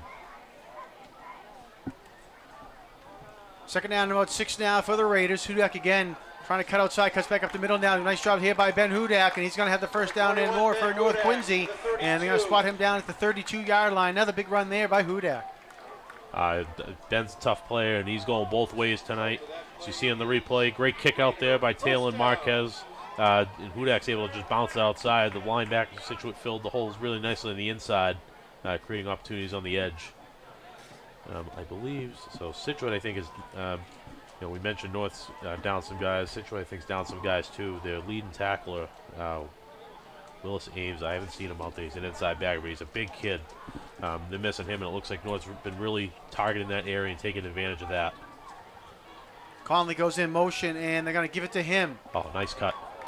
Conley still on his feet, cuts back to the near side of the field at the 20-yard line, the 10-yard line at the 5, and will get pushed out of bounds at about the 2. Great run there by Will Conley. Sets up first and goal for North Quincy. Great job by Will Conley. They ran it in the first half. Put the brakes on, as we see on the replay. Scituate does a good job. They try and box it in, keep it inside. He sees that lane, cuts it up, and then he cuts it all the way back. Great job there by center Michael Finney to not get any blocks in the back or any penalties there. He just kind of was able to stand in the way in terms of being able to create that extra lane. Galligan lines up, trying to push it in, and no signal yet from the officials. And it looks like he's going to be I think he's short. down at the just inside the goal line. So it's going to be second down and goal from inside the 1. I would be surprised. It's going to come right back, and they're going to try that again. So this is going to be the Jalen Hurts getting pushed in from the back there. Yeah, as you see, you got Taylor Marquez and Ben Hudak sitting literally in the A-gap. All right, they're pushing, and touchdown, North Quincy. I don't know how Ben Hudak ended up with the ball there. I was just going to say the same thing. I'm not sure what happened there. I looked away for 2 seconds, and I see him looking away there. Great job on the initial push. I think Ben just, ripped it out. Maybe he didn't hear the whistle. I don't know. But, hey, he played to the whistle. That's the best part about Ben. He plays to the whistle, and he gives you everything. He's awesome. So, great job there by the Raiders. Talk about being able to get a couple first downs, be able to get inside the red zone and score a touchdown, and they checked all the boxes there in terms of a great textbook opening drive to start the second half. Puts them right back in. We got Alvin Nicola to kick the PAT. Kick is up, and it is good. It was a good job on the hold there by Conley as well. Looked like it came back to him. A little ball initiative. He was able to get it down, and Nicole was able to get it off in time. That extra point could be a big difference. The 2 points that North got in that first half off of the wild snap on the extra point that Alvin Nicole was able to throw to Ben Wallenjohn for 2 points. If the game holds out like this, that extra point could be the difference. So, great job by the North Special Teams unit there. All right, so North comes down and does a nice job of putting a touchdown on the board. So 28-22 with 9:09 left to go here in the third quarter. Again, North coming right down there, receiving the second half kickoff, and does an impressive drive to put some points on the board. What were the details in that, John? Like plays and yards. Where are we here? That drive summary brought to you by Martin Dunham. It was Well, 6 plays and 65 yards. Brought by John Cleary. You have the tablet in front of you. All right, kickoff there is going to be fielded at the 17-yard line. Robinson with some space down the left sideline. One man to beat, and he's going to go all the way. William Robinson with a huge return for the Sailors, and they come right back to put 6 points on the board. Wow, what an answer. Touchdown, William Robinson's having himself quite a game tonight. We mentioned in the first half he's one of the game breakers for Scituate. You take a look at the replay. Raiders try and squib it right up the middle, try and not give a return. Robinson's able to get ahead of steam, and unfortunately, looks like they might have missed a lane there on the kickoff team, and Robinson was able to see the seam and speed right through. He's only just a junior. 5'8", 170. He's kind of like a Will Conley type player, quick, shifty. Got some speed to him. All right, Sam Aller will attempt the extra point now for the Sailors. And the Raiders were elated on the sidelines, but quickly now deflated. And extra point attempt is up and good by Allard. So with the kick made, it is now 35-22. And again, North Quincy thought they might have had some momentum here, and unfortunately in the kickoff, they can't hold. It was almost similar to the script last week down at Pembroke in the second half. They got the ball to start second half. I don't think they scored it. They didn't score in the first drive, but when they got the ball back in the second drive, they scored, and then Pembroke returned the kick back. The North was able to spawn right back and score again. So Raiders will be looking for something similar along those lines, being able to take the ball back. Offense has a lot of firepower, a lot of potential, especially the running game, the passing game, hitting on big plays all night. You got Scituate on their feet. Now we'll see what the game plan is for Scituate on this kick return here. They've been trying to kick away from Rodriguez Smith. They've been going at Conley the past couple, or towards the Scituate left side.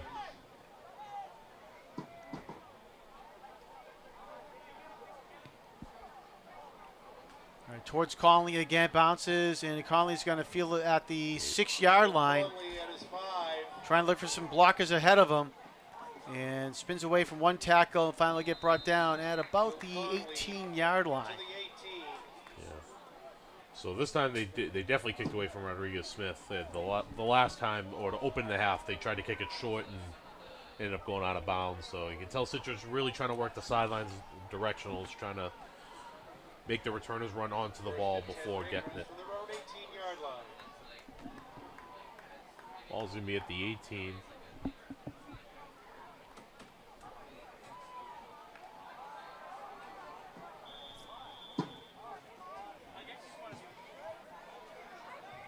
Looks like they got Taylor Marquez in, so they're going to go with the 2 running back set. Handoff goes to Hudak up the middle. Great tackle there. Situate's number 36, or is that 38? Is that the mysterious? I think it was 34. Well, we'll take a look and see if we can. I had a lot of blue there. Yeah. So, it was a great tackle in the hole there. Oh, there was number 32 on the tackle. That was Roden Manning, a name we've called a couple times here tonight. Yeah, he's done a nice job.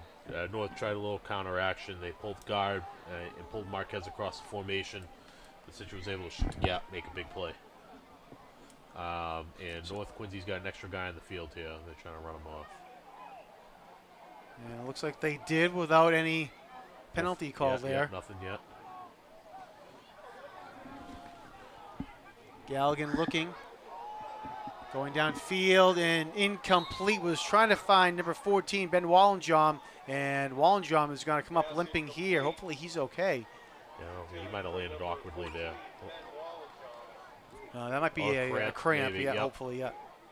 That might have just been something where he landed and it just kind of stretched something a little bit more. But a couple of those guys on the sideline pulling him off the field there and then trying to stretch him out with the athletic trainer. Ben, as we mentioned, had a big game last week. It's his first real action at receiver. He was kind of one of those next guys called up, and he answered the bell. 3 catches, 133 yards. He's a big target down the field. He's like 6'3", 6'4", athletic. Gives Raiders another option in the pass game, along with the Sampson brothers and Will Conley. All right, pass over in the flat to Hudak. Hudak gets across the 20 and will get brought down quickly after that to about the 22. Actually, they're going to say at the 23 is where he get brought down. Hudak did a good job there. He made something out of nothing. It was a pretty hard-earned few yards, as you see in the replay. Fake the toss, go with the screen. The Situate defense was pretty alert to it.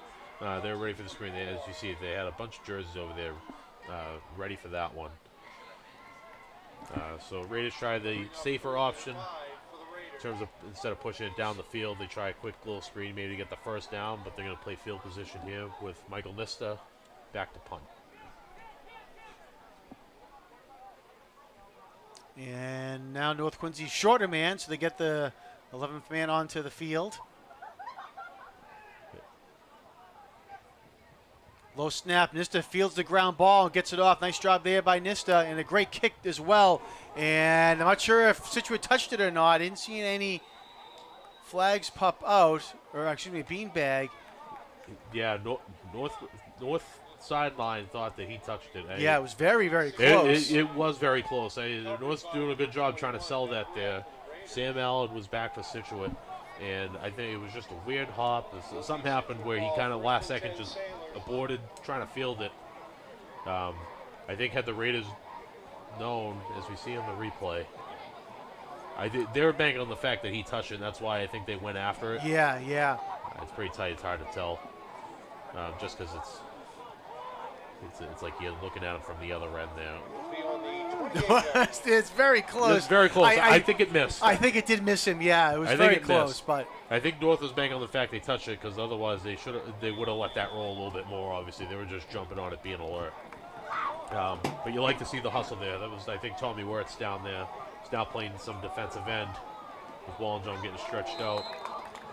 Good tackle by Brody Baker on that middle run. The handoff goes to Alex Burrow. And Burrow will get up to the 30-yard line. We'll see here in the replay. Take a look at the replay. Ariel White was there, too. He just missed it. Came right behind him. Still only a 2-yard game for Situate. North Quincy defense going to be asked once again to have to make a big play, a big stop.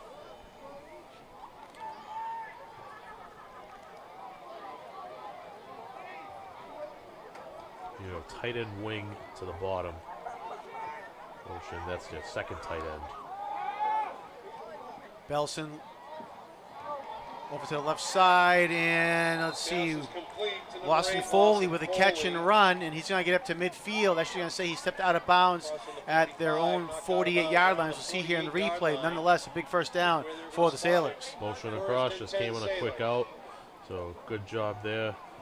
Broke the first tackle. Ariel White comes over to clean it up. As you said, first down for Situate. They utilize Lawson Foley and number 89, Roman Glowak, as kind of the two tight end type bodies. They're long, but they're pretty thin, but they're strong in the run game. Our handoff goes to Burrow again, and he's fighting his way forward up to the North Quincy 44-yard, North Quincy 46. Tackle there made by number 54, Michael Finney, fought off his block and caught the running back from behind there. See Ben Wallenjohn checking back in, so that's good news for the Raiders. Good job there by senior Tommy Wirtz. His past few plays filling in at defensive end. We've called his name a lot throughout the season so far in special teams, whether it's snapping or on the kickoff teams. Second down, about 4 now for Situate.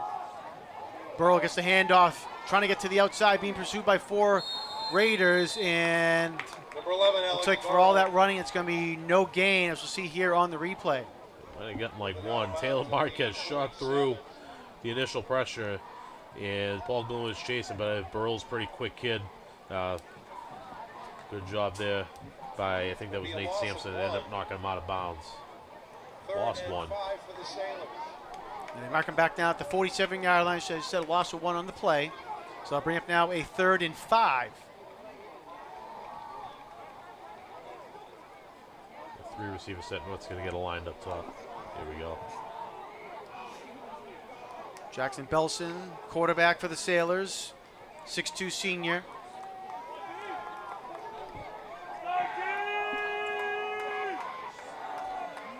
Quick pass is complete over to the left side. And fighting his way forward, looks like it was Bronson Bossy, on the return. 89, No, I think. 89, excuse me, that was Roman Glowick. And we'll take a look at the replay here, but first down for the Sailors. Situate runs all hitches. Do a good job getting right to the stick.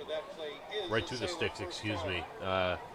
North DB's got caught backpedaling there a little bit too much, and Situate does a good job. They just hit it right in rhythm, right at the stick for a first down.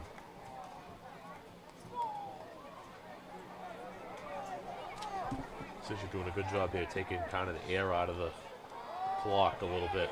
Burrow with a run up the middle again. And they're going to mark him down at the 32 for a gain of 4. Pick up a 4. This is where the Situate's really dangerous in terms of their passing game is pretty effective. They've hit some quick outs, some quick hitches, a quick game where the ball is getting out before the rush gets there, and their running game has been pretty impressive as well, picking up yards when they need to.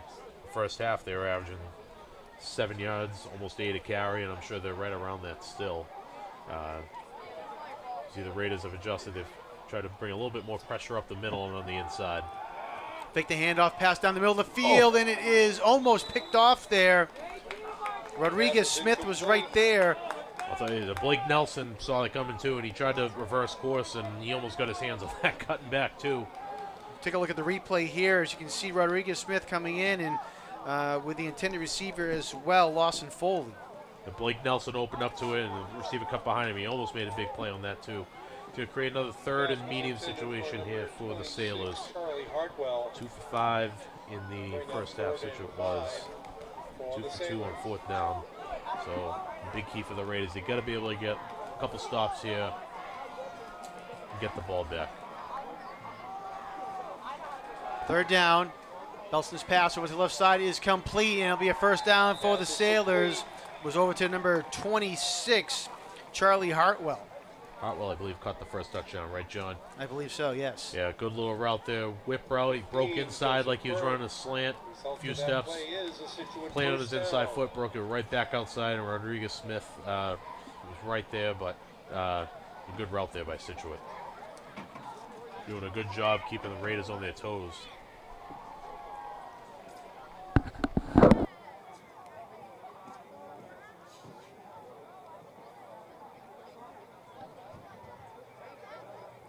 I believe it was Lawson Foley who had the first touchdown for Situate back in the first quarter there. As I look at my scoring drive. All right, so this is like Situate's kind of meat grinder, taking the air out, heavy run formation. They're going with the split back, and normally you get a lot of inside dives, and then once you start really playing aggressively on the inside, they're going to fake that and then hit a second man coming around the outside. So North's going to have to be alert to that.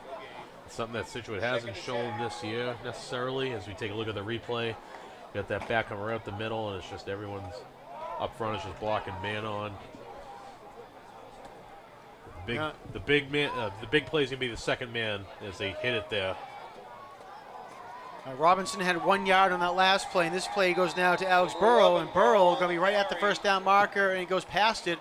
So it'll be first down for Situate at the North Quincy 14-yard line. Good run there by Robinson. It's a good offensive set for Situate in terms of they're able to get their two running backs on the field at the same time. Ben Wallenjump coming off. He might need to get some more treatment there. He's been fighting through it, but he's frustrated. All right, first down now for Situate at the North Quincy 14-yard line. Burrow with the handoff, and that was Robinson on the handoff, and it looks like they're going to get 1 yard in the play. There's a man down on the field for North Quincy. Good job on that tackle there. Paul Glynn and Brody Baker in on that stop. I'll tell you, North has been battling these past few weeks. I mentioned they've had some guys go down, and they've had a lot of young guys stepping up. filling in and making plays. North still got a lot of guys going both ways, and it's at times it takes its toll, and Citrus, really grinding it out here. So I don't know if that's Hudak maybe. Yeah, I think Hudak might have been a couple cramps there. You've seen him a couple times had to get stretched out. He's played hard all night. He goes both ways. He's been battling. He's nicked up. He missed the first game of the year as well. Despite that, he's tough. He goes both ways. He's playing safety. He's covering a lot of ground there. He's been the primary running back the past couple of weeks with Jordan Mahoney out. They're asking a lot out of him, and he's responded. But the Raiders are going to have to call next man up again here. 2nd down and 8. Nelson, quick pass over to the right side is complete, and looks like it was Foley on the reception. And they're going to mark him down. Pass is complete to the And right another guard, man is down for Foley. North Quincy. I believe that's number 13, Cam Sampson, down on the field. Yeah, he might have gotten caught in the tackle there. Yeah, he came in on the tackle along with Blake Nelson, freshman for North. You hate to see this for North, and not for a lack of conditioning or anything like that. These guys are working hard all year and all summer long. And sometimes in football it just happens, unfortunately. As you see Coach Ryan Craig out there, he's talking to the defense, and they're going to clear the guys off here. So unfortunately, I think it's a serious injury where it's going to take some time to take care of the injured player.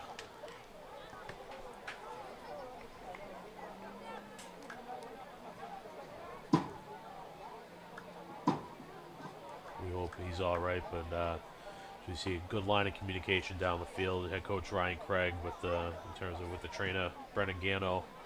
I think that might have been assistant coach Jason Spry. He ran over pretty quickly over there as well for North. But they're in communication with the officials right there to understand what's going on. We have medical personnel here as well, which is always a positive thing. We have Brewster Ambulance. So in terms of any serious situations, Quincy is well covered and well prepared to handle that situation. So it was tough to tell exactly what happened. I don't know if it was. Sometimes too, I know they, depending on what might happen or what the initial, depending on what the initial situation is, they usually take all precautions necessary. Yeah. So, they might just tell them to, hang tight or stay put, just until they can fully evaluate, just in case.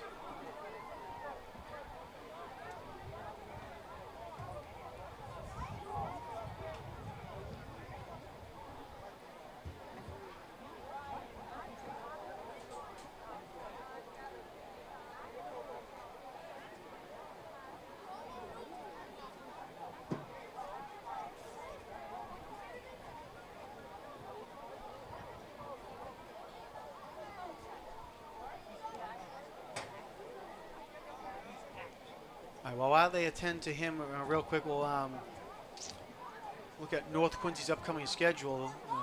Next week, they're going to wrap up their regular season here at the Veterans Memorial Stadium against Hanover. Again, a team we talked about earlier on, as well as one of the best teams in Eastern Massachusetts. Right now, Hanover with a record of 6-0 and 3-0 in the Patriot League. So it'll be a tough matchup here next week here at the stadium for North Quincy against Hanover.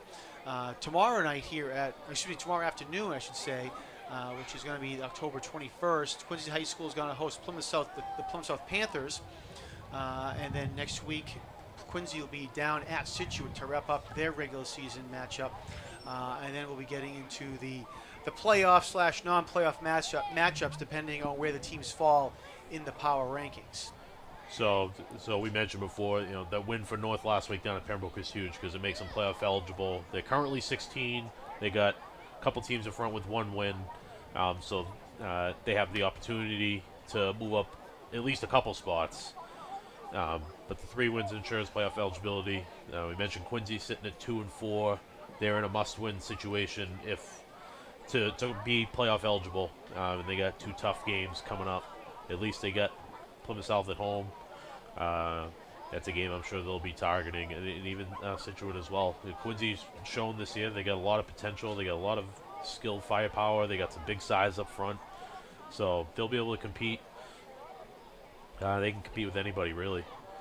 And then in terms of for tomorrow too, I know Plymouth South on their end for Division III. I want to say they were right outside the 16, or they might have been like. They're right in the fringe. I know Plymouth South is, so that's a big game for them too. They have 3 wins, but now they're in a situation where I think Division III is a little bit bigger after the realignment. So they need a win to keep pace in terms of keeping their ratings up, even though they have the 3 wins. Right. Yeah, now. And they've been without their star running back, Asher Johnson, for the past, I think, 3 weeks. Okay. So that's something for them that they've been trying to adjust to. I know they got a lot of young guys up front.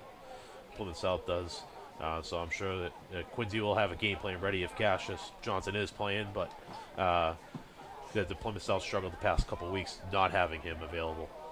Yeah, right now Plymouth South, I just mentioned, in Division III, they're the number 18 team in the power rankings.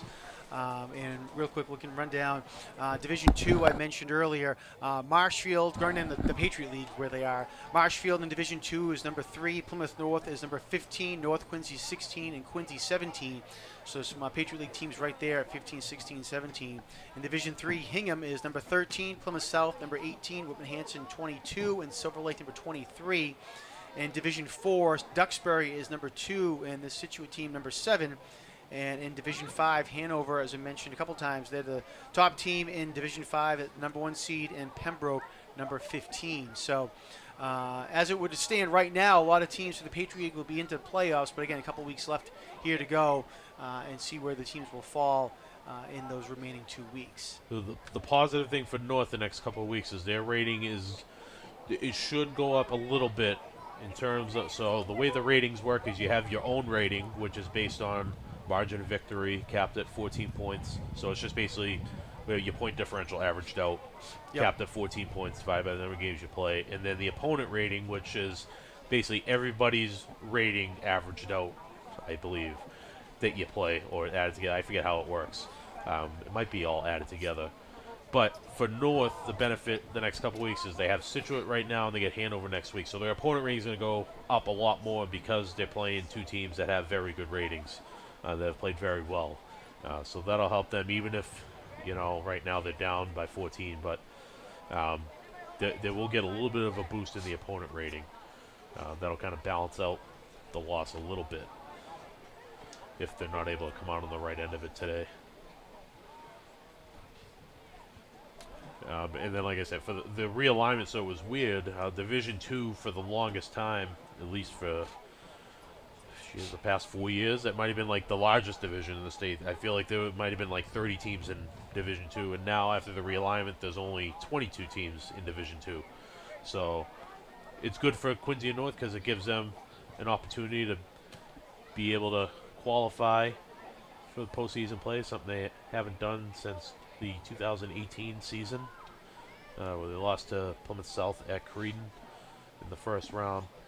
That was a pretty exciting game up there. It'd be nice to get some playoff football back. Unfortunately, the way the seeds look right now, North would be on the road, most likely. They would have to get in the top 8 to host a game, and the point differential is pretty significant to get there. So realistically, if they qualify, they'll be going on the road. But to guess who they're playing right now would be a huge guess just based on the way the ratings are so dynamic in terms of your own rating, everybody else's own rating with everybody else's opponent rating. It's a whole math equation that you can't just figure out nice and easy like you could back in the day where you get your 10 points for the win and then your opponents 10 points for win and all that. Right. Yeah, right now in Division II, CM, King Philip, Marshfield, Peabody, and Barnstable, the top 5 teams in Division II. And as you said, they're all fairly close in the rating. CM and KP are pretty much way ahead of everybody else. But after that, the next 4 or 5 teams are kind of bunched up there. So a win or a loss could really bump somebody up or down a lot. And then again, you talk about your opponent ratings and how they do in fair and things of that nature as well. So it's really tough to tell right now.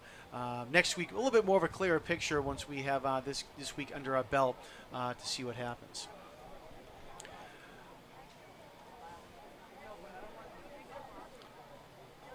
All right.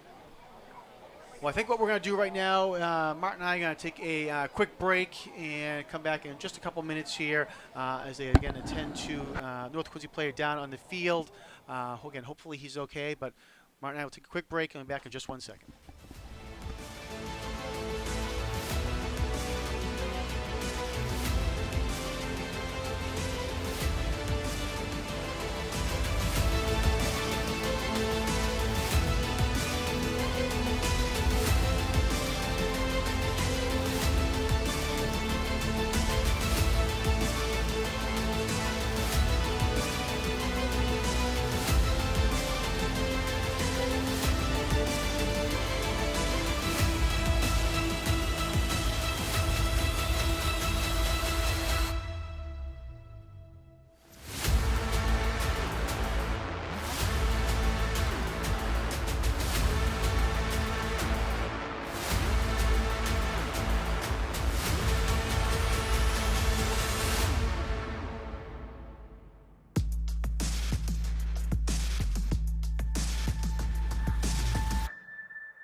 Back here at Veterans Memorial Stadium, where the game has been paused for a little while now, where Cam Sampson, number 13 for North Quincy, was down on the field after making a tackle.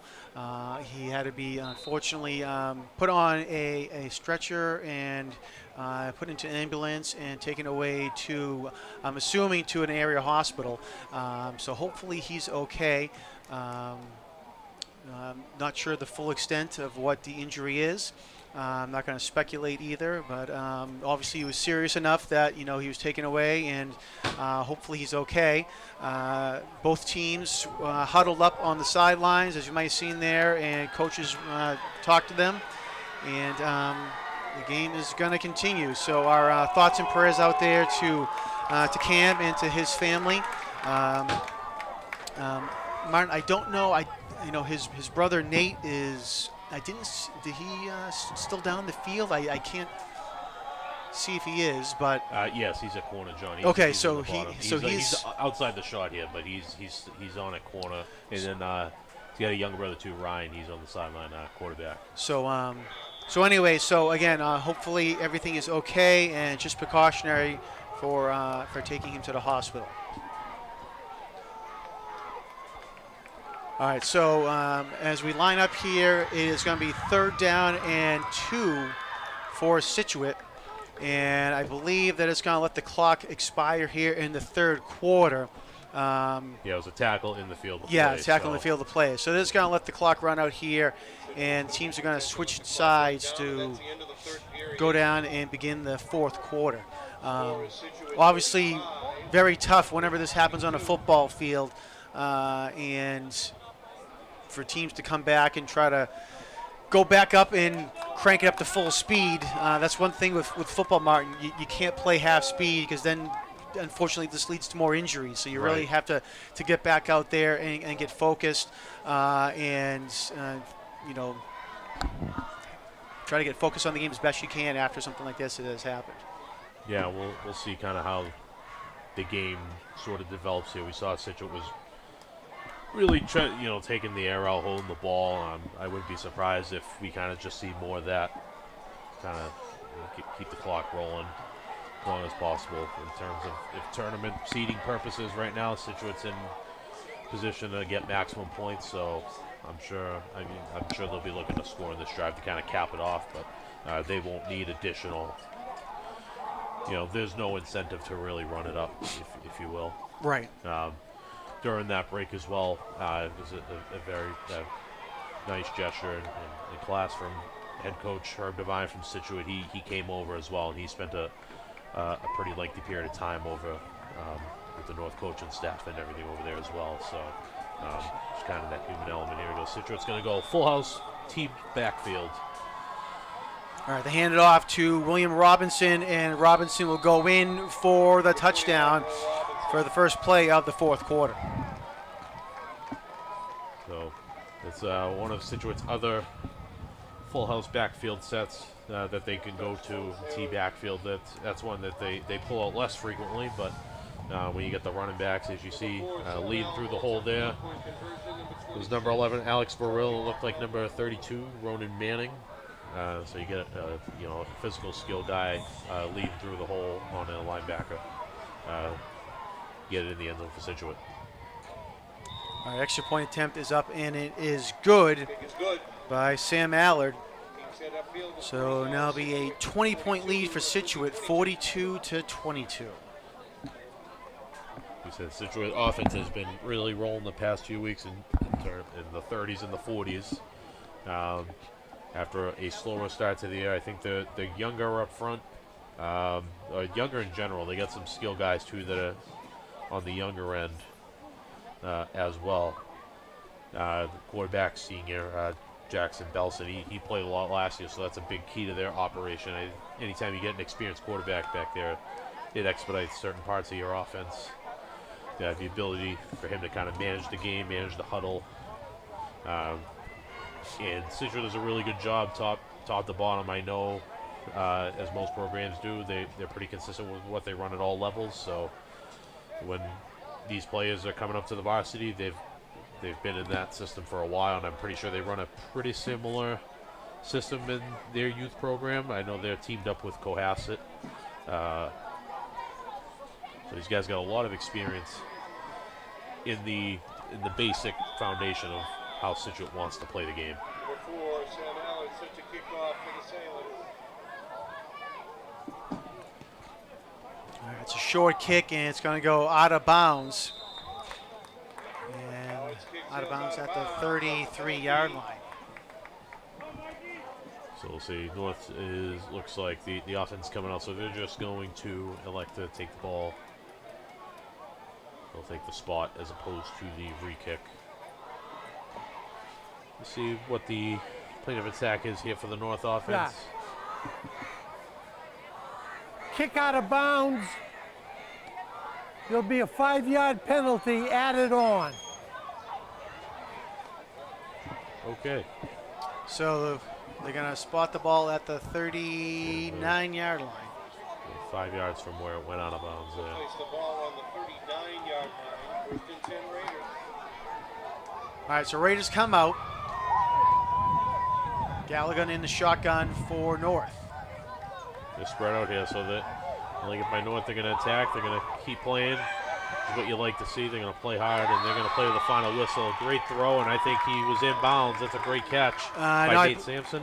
Sampson caught it, but they're going to say he was out of bounds. I thought my fault. I thought I saw that might have been somebody else's arm. I saw trying to make the gesture. Well, yeah, we'll see here in the replay. Gallagher did a nice job here of just trying to get away from Situate there. You can see number 53, Amari Mendez, giving chase. And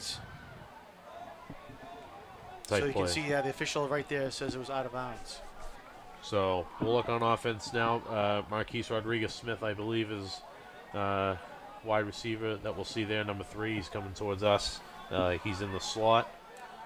Another one of the very talented athletes the Raiders can utilize on the offensive side. Second down and 10. Gallagher looking to pass. Not a lot downfield, trying to get out of harm's way, and he's going to get sacked and brought down. The ball comes loose at the end.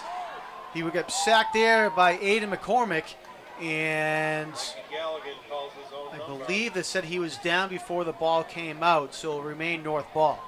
He ended up gaining 1 yard out of that, so positive yardage nonetheless. But give credit to these guys. They'll play hard, and they'll keep going right to the whistle. They're going to keep pushing for points. It's going to create a 3rd and 9 here for the North. See, they've been able to get behind the Situate secondary a couple times vertically. We'll see if maybe they can sneak somebody back there. 2 receivers each side, excuse me. All right, so it is 3rd down and 9 now for North Quincy.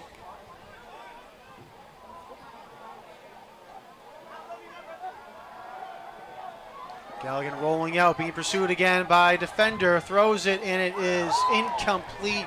Was looking for Ben Hudak, but I believe William Robinson, number 21, you see on your screen there, just tipped it away. And we'll take a look at the replay. Yeah, Robinson was hawking that the whole way. He was right with Mikey, and he was coming. He was a heat-seeking missile coming for that ball there, which nobody was really able to get open. Mikey tried to extend it as long as he could.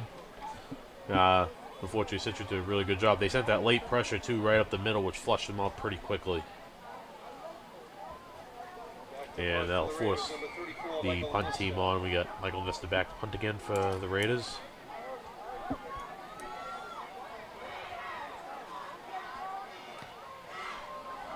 Nice kick there by Nista. It's going to take a friendly roll. And it's still going down. And Situate fakes the pickup, and North will touch it down at the 19-yard line. I expect the ball to be kept on the ground here. I'm sure Situate will use as much clock as they can here. They're not going to want to turn the ball over and give North any more shots at the end zone. Unforced errors. North defense will be looking to make a play, maybe get a turnover, force fumble. They'll be looking to strip the ball in piles.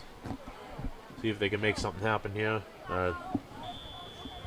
As we've seen, first quarter, first half, North has the potential offensively to put up points pretty quickly. Thinking back to the Will Conley play where it was, 80-plus yard, 70-plus yard touchdown play, 2-play drive type deal. So Let's definitely get that quick strike ability if they get their hands on the ball.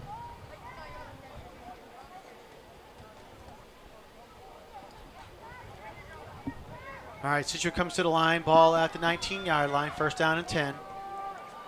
Handoff goes up the middle, and getting across the 25 to the 26 goes Alex Burrow.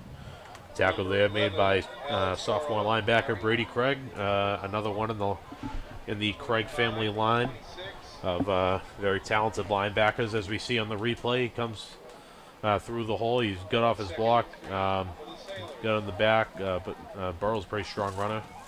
But fills right in like his older brother Matt. Shout out Matt, he's in the Marines now. I know he's in training with Brian Rodriguez, two teammates from the backfield tandem a couple years ago. So shout out to those guys. I'm sure they're watching. I know that they're always texting us looking for updates or ways to watch the game. So kind of gives them a piece of home, I guess.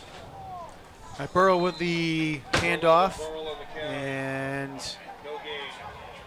I say no gain, it looks like, on that play. Going to bring up third down here as the clock keeps rolling. Michael Nista checking back in as the Raiders get a pretty consistent rotation up front with Brody Baker and Mr. Nista rotating in on defensive tackle. Brody Baker goes both ways. He starts offensive tackle, left tackle as well. So any chance you can kind of get guys a play here or there, try and grab one. Nista's shown a lot of potential this year. He's pretty aggressive, pretty strong, even though he's on the smaller end. Burrow again on the carry, and looks like he's going to have enough for the first down. The last second effort there by Burrow kept his feet moving, and because of that, he's going to get across the 30 to the 31 and move the chains for the first down. Good push there. So we see Brody come back in, but Michael Nista, along with his brother Joe, those two have been working hard the past couple years in the weight room. I know those guys have really lived in there, and they've really improved themselves over the past couple of years, and it's good to see those guys be able to contribute on Friday nights.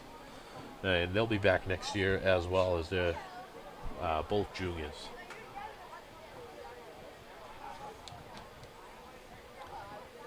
With that carry, Burrow is now at 90 yards rushing with 1 touchdown. William Robinson has 96 yards rushing and 3 touchdowns.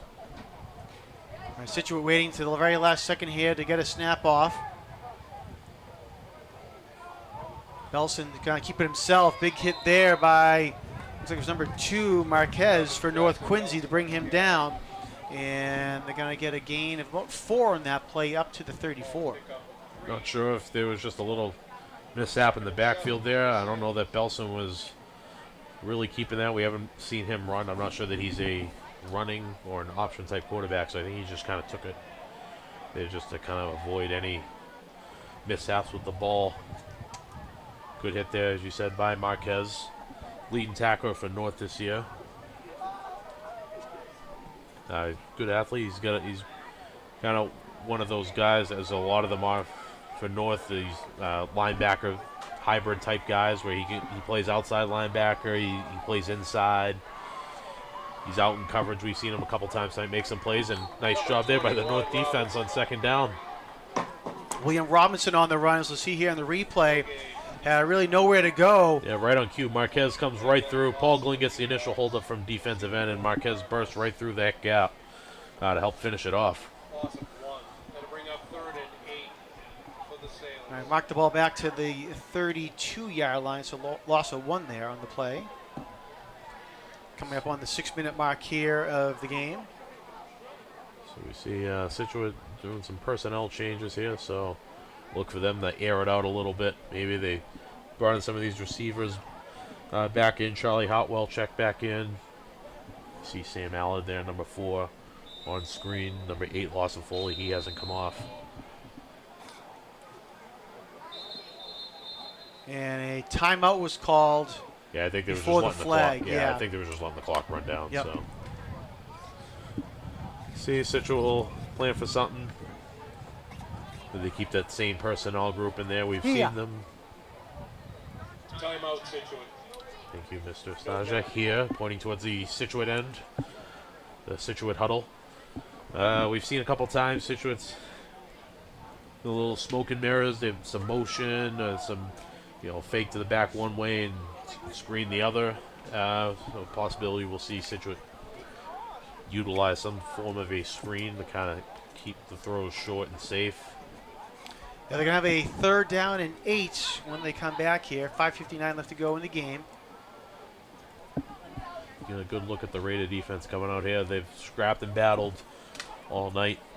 See some of those guys: Marquise Rodriguez-Smith, Nate Sampson, Blake Nelson, Ben Hudak. A couple of those names in the secondary, especially Blake Nelson being a freshman playing free safety. That's a pretty tough spot to play in a big situation. And you look at inside linebackers: Brady Craig, Noah Baker. We've seen Ariel White a little bit. Taylor Marquez in the interior linebacker core. They've done a good job tonight. Burke goes in motion. Belson passes over to the right side. Oh, nice Incomplete. breakup. Nice job there by Will Conley. Pass was intended for number 8, Lawson Foley. But a nice job, as you'll see on the replay here, of Conley, to get his hand in there and knock it away right there. Yeah, Will's had a bigger role in the offensive side this year. We haven't seen him as much on the defensive end, but last year he played a good amount of corner. He can play a little safety as well. So it's nice to have that flexibility of guys. I know that North does a really good job in terms of their practice planning and practice schedule. They get a lot of guys involved on both sides of the ball, making sure that they're prepared for any situation. And Nate Sampson thought about taking it, but is going to elect to let it roll. All right, it's going to roll all the way down to the 20-yard line, and that's where North Quincy will start this drive with 5:38 left to go in the game.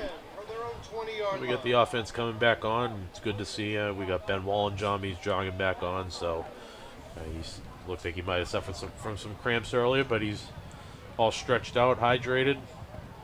Like to see that. We got Mr. Conley back out there. 5 linemen up front that have worked hard all night, trying to keep Gallagher protected and create holes in the running game. Talked about earlier, the offensive line: Brody Baker, Noah Baker, Michael Finney, Ray Marcel, and Mike Ekpobi.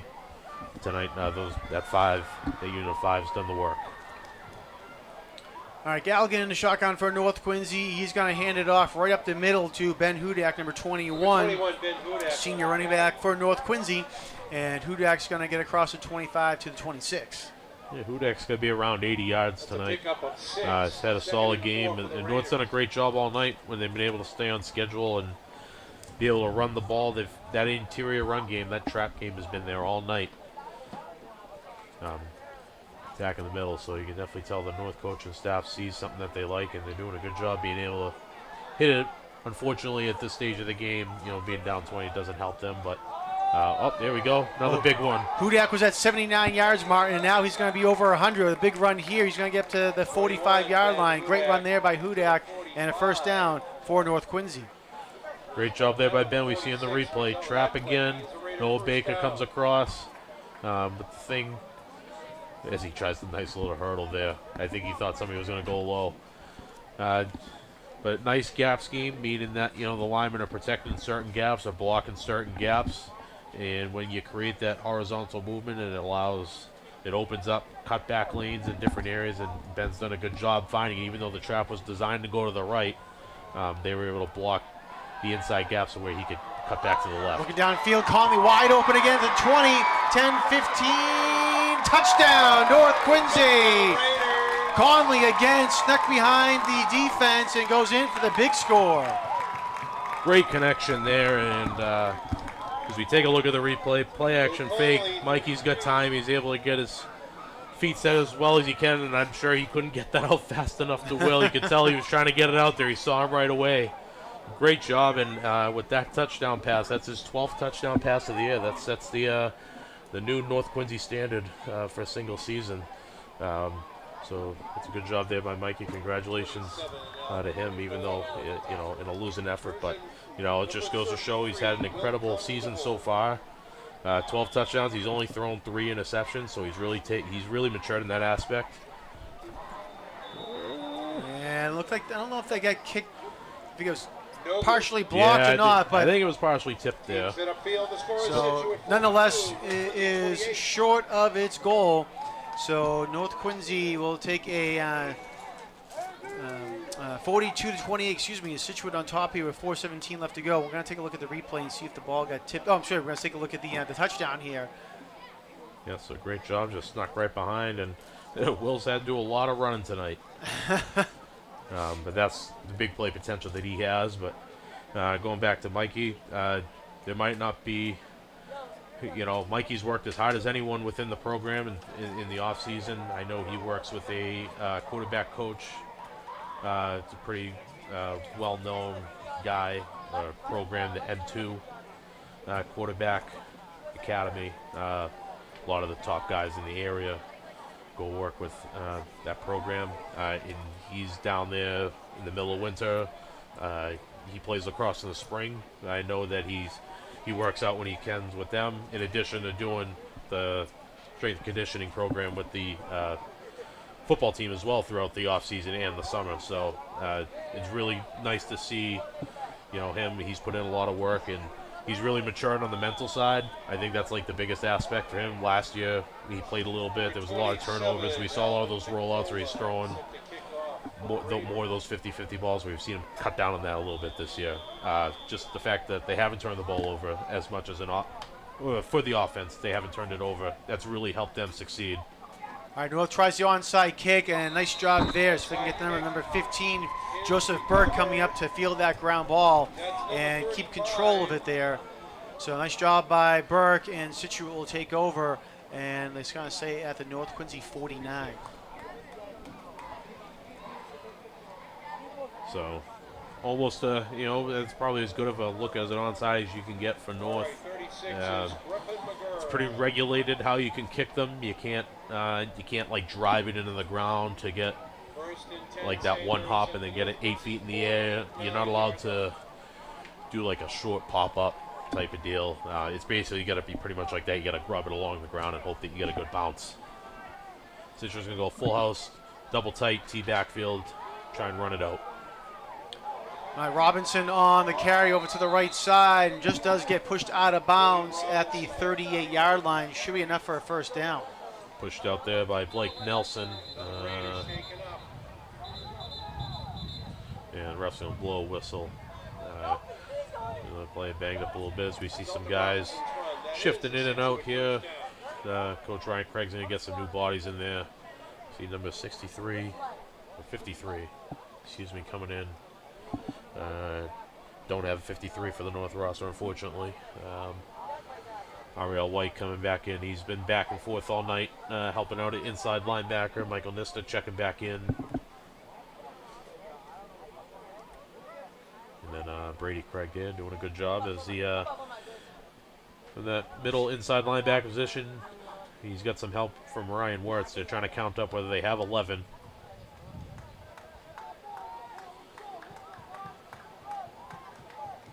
And been seeing leadership here from some of the guys. Paul Glynn trying to help the defense get aligned in the right spots here with the backfield and two tight end set. Situate running right now. That was Robinson on the carry again. Yep. He's got to be over 100, right, John? Let's see. They mark him down at the 34-yard line, and we'll see where that puts him at 110. So, yes. You mentioned earlier, or I mentioned earlier, Ben Hudak with that last run that he had. He'd be over 100 yards. He's at 99. Oh. So he's at 99.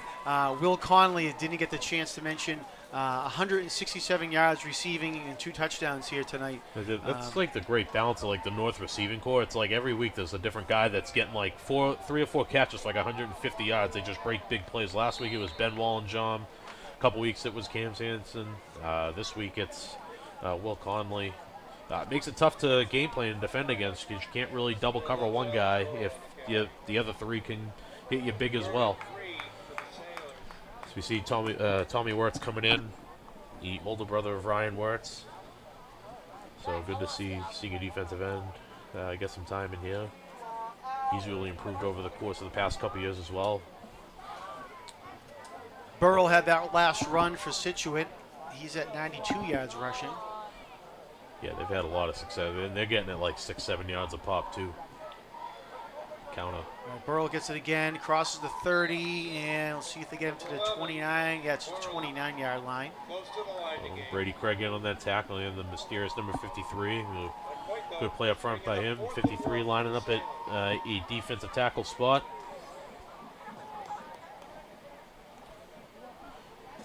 As we tick down now, we're getting about 2 minutes. Situate. We got 4th and 1. See, I'm sure they're gonna they might just try and go for it to get the first, and they can run it out. Especially with the 14-point differential, Situate's gonna want to hold on to the ball. I'm sure they're not gonna want to give it back to North if they don't have to. Right. I see Herb Devine right at the stick, so I'm sure he's gonna call a timeout. Wait when the play clock hits 0, because Situate offense really isn't in any position to attack here. So I'm sure that they're gonna line up with that T backfield. See if they can get the 1 yard and just run it out. We got 1:46 left. But really impressive how North's fought. They've had a couple mistakes, unfortunately, go against them in terms of fumbles, turnovers, penalties. But they haven't backed down. They came out, started the second half. They put a nice drive together, scored right out coming out of the break. And even when Situate scored in the kick return, North has still kept battling, kept trying to answer back. They got a touchdown on their last drive. So those are the encouraging signs you like to see. So they got a tough test next week here at home against Hanover. As you mentioned earlier, we were discussing the schedule. That'll be senior night for the Raiders as well. So it's always a nice night, a nice ceremony for families. Be able to celebrate them. North's got a pretty good senior contingent in terms of numbers, larger than last year's. So be good to see those guys get on it. All right, 4th and 1. Belson under center. He keeps it himself, and it'll be a first down for Situate. That'll be enough for a Situate first down. Yeah, the clock line, so first down. I imagine North hasn't called any timeouts, so we'll see if Situate just elects to knee it out.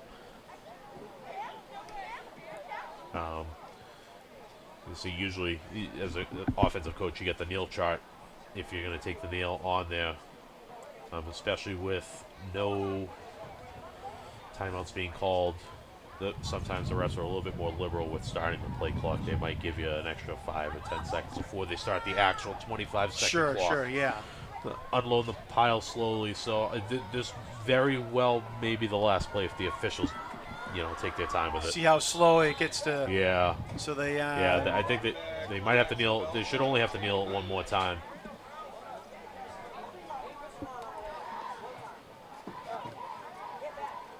So it's kind of like AAU basketball too. Sometimes the refs are pretty good about all right, like we're getting to the end. Yeah, I mean, In this situation, we don't, we don't need to. Well, like you said, it took a Yes, while for them tight to with this. unpile everybody here and whatnot, and I'm gonna guess. I'm just basing on the body language of everyone here. It looks like the refs are okay with just letting us run out. Nope, Nope. and Okay, I take it back. As we say that, they're gonna have him kneel it one more time, and Well, that will be Mr. that. Mr. Angelo, I'm sure, was in the quarterback's ear for the play clock there to let him know. In that event here, we're going to go through the handshake lines as we see coaching staff from North talking to some of these players right away. Coach Herb Devine, for Situate head coach, he's coming across right away to come see Ryan Craig, so I'm sure these guys will have a few good words. All right, so It was a great game, though.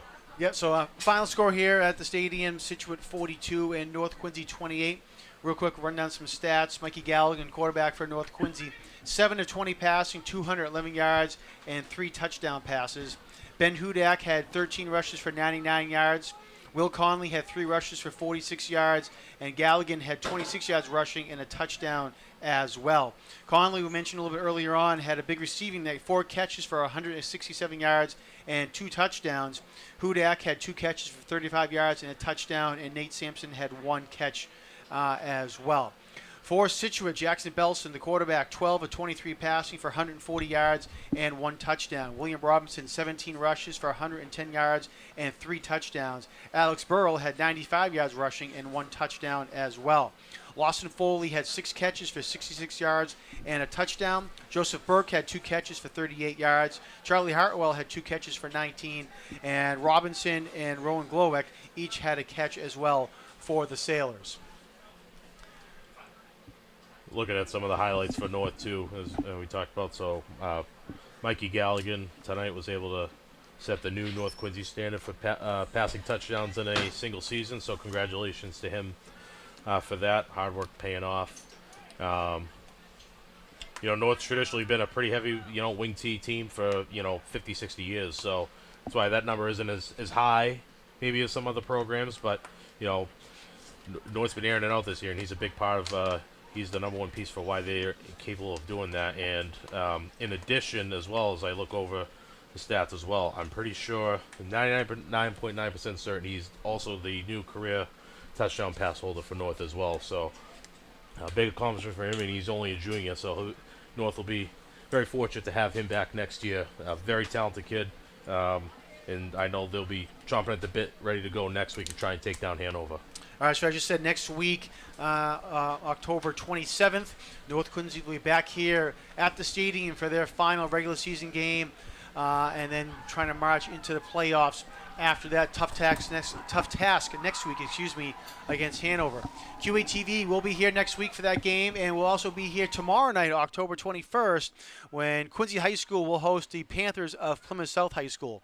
Real quick, want to thank all of our crew that was here tonight. On camera, we had Ryan McWade, and in the truck doing double duty tonight on audio and graphics was Chris Potter, and our director and our replay engineer was Peter Doherty. So again, Chris and Peter doing double duty in the truck. Chris, our regular engineer, so Chris will get 3 times the pay and Peter 2 times the pay here tonight for everything that they did. So we want to thank them for everything. Excellent. Glad to know the boss can sign off on that. Yes, exactly. You approve. All right. No, everyone does an awesome job as always every week, and it's an amazing job that you guys are able to do. Well, we appreciate that, Martin. We appreciate you helping us out and helping me out here in the booth. It certainly makes it a lot easier when there's 2 people up here instead of 1.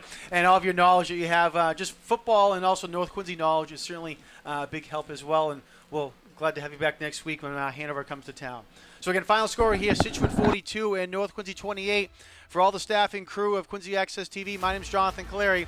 Thanks for tuning in to this edition of QATV Sports. We'll see you next time.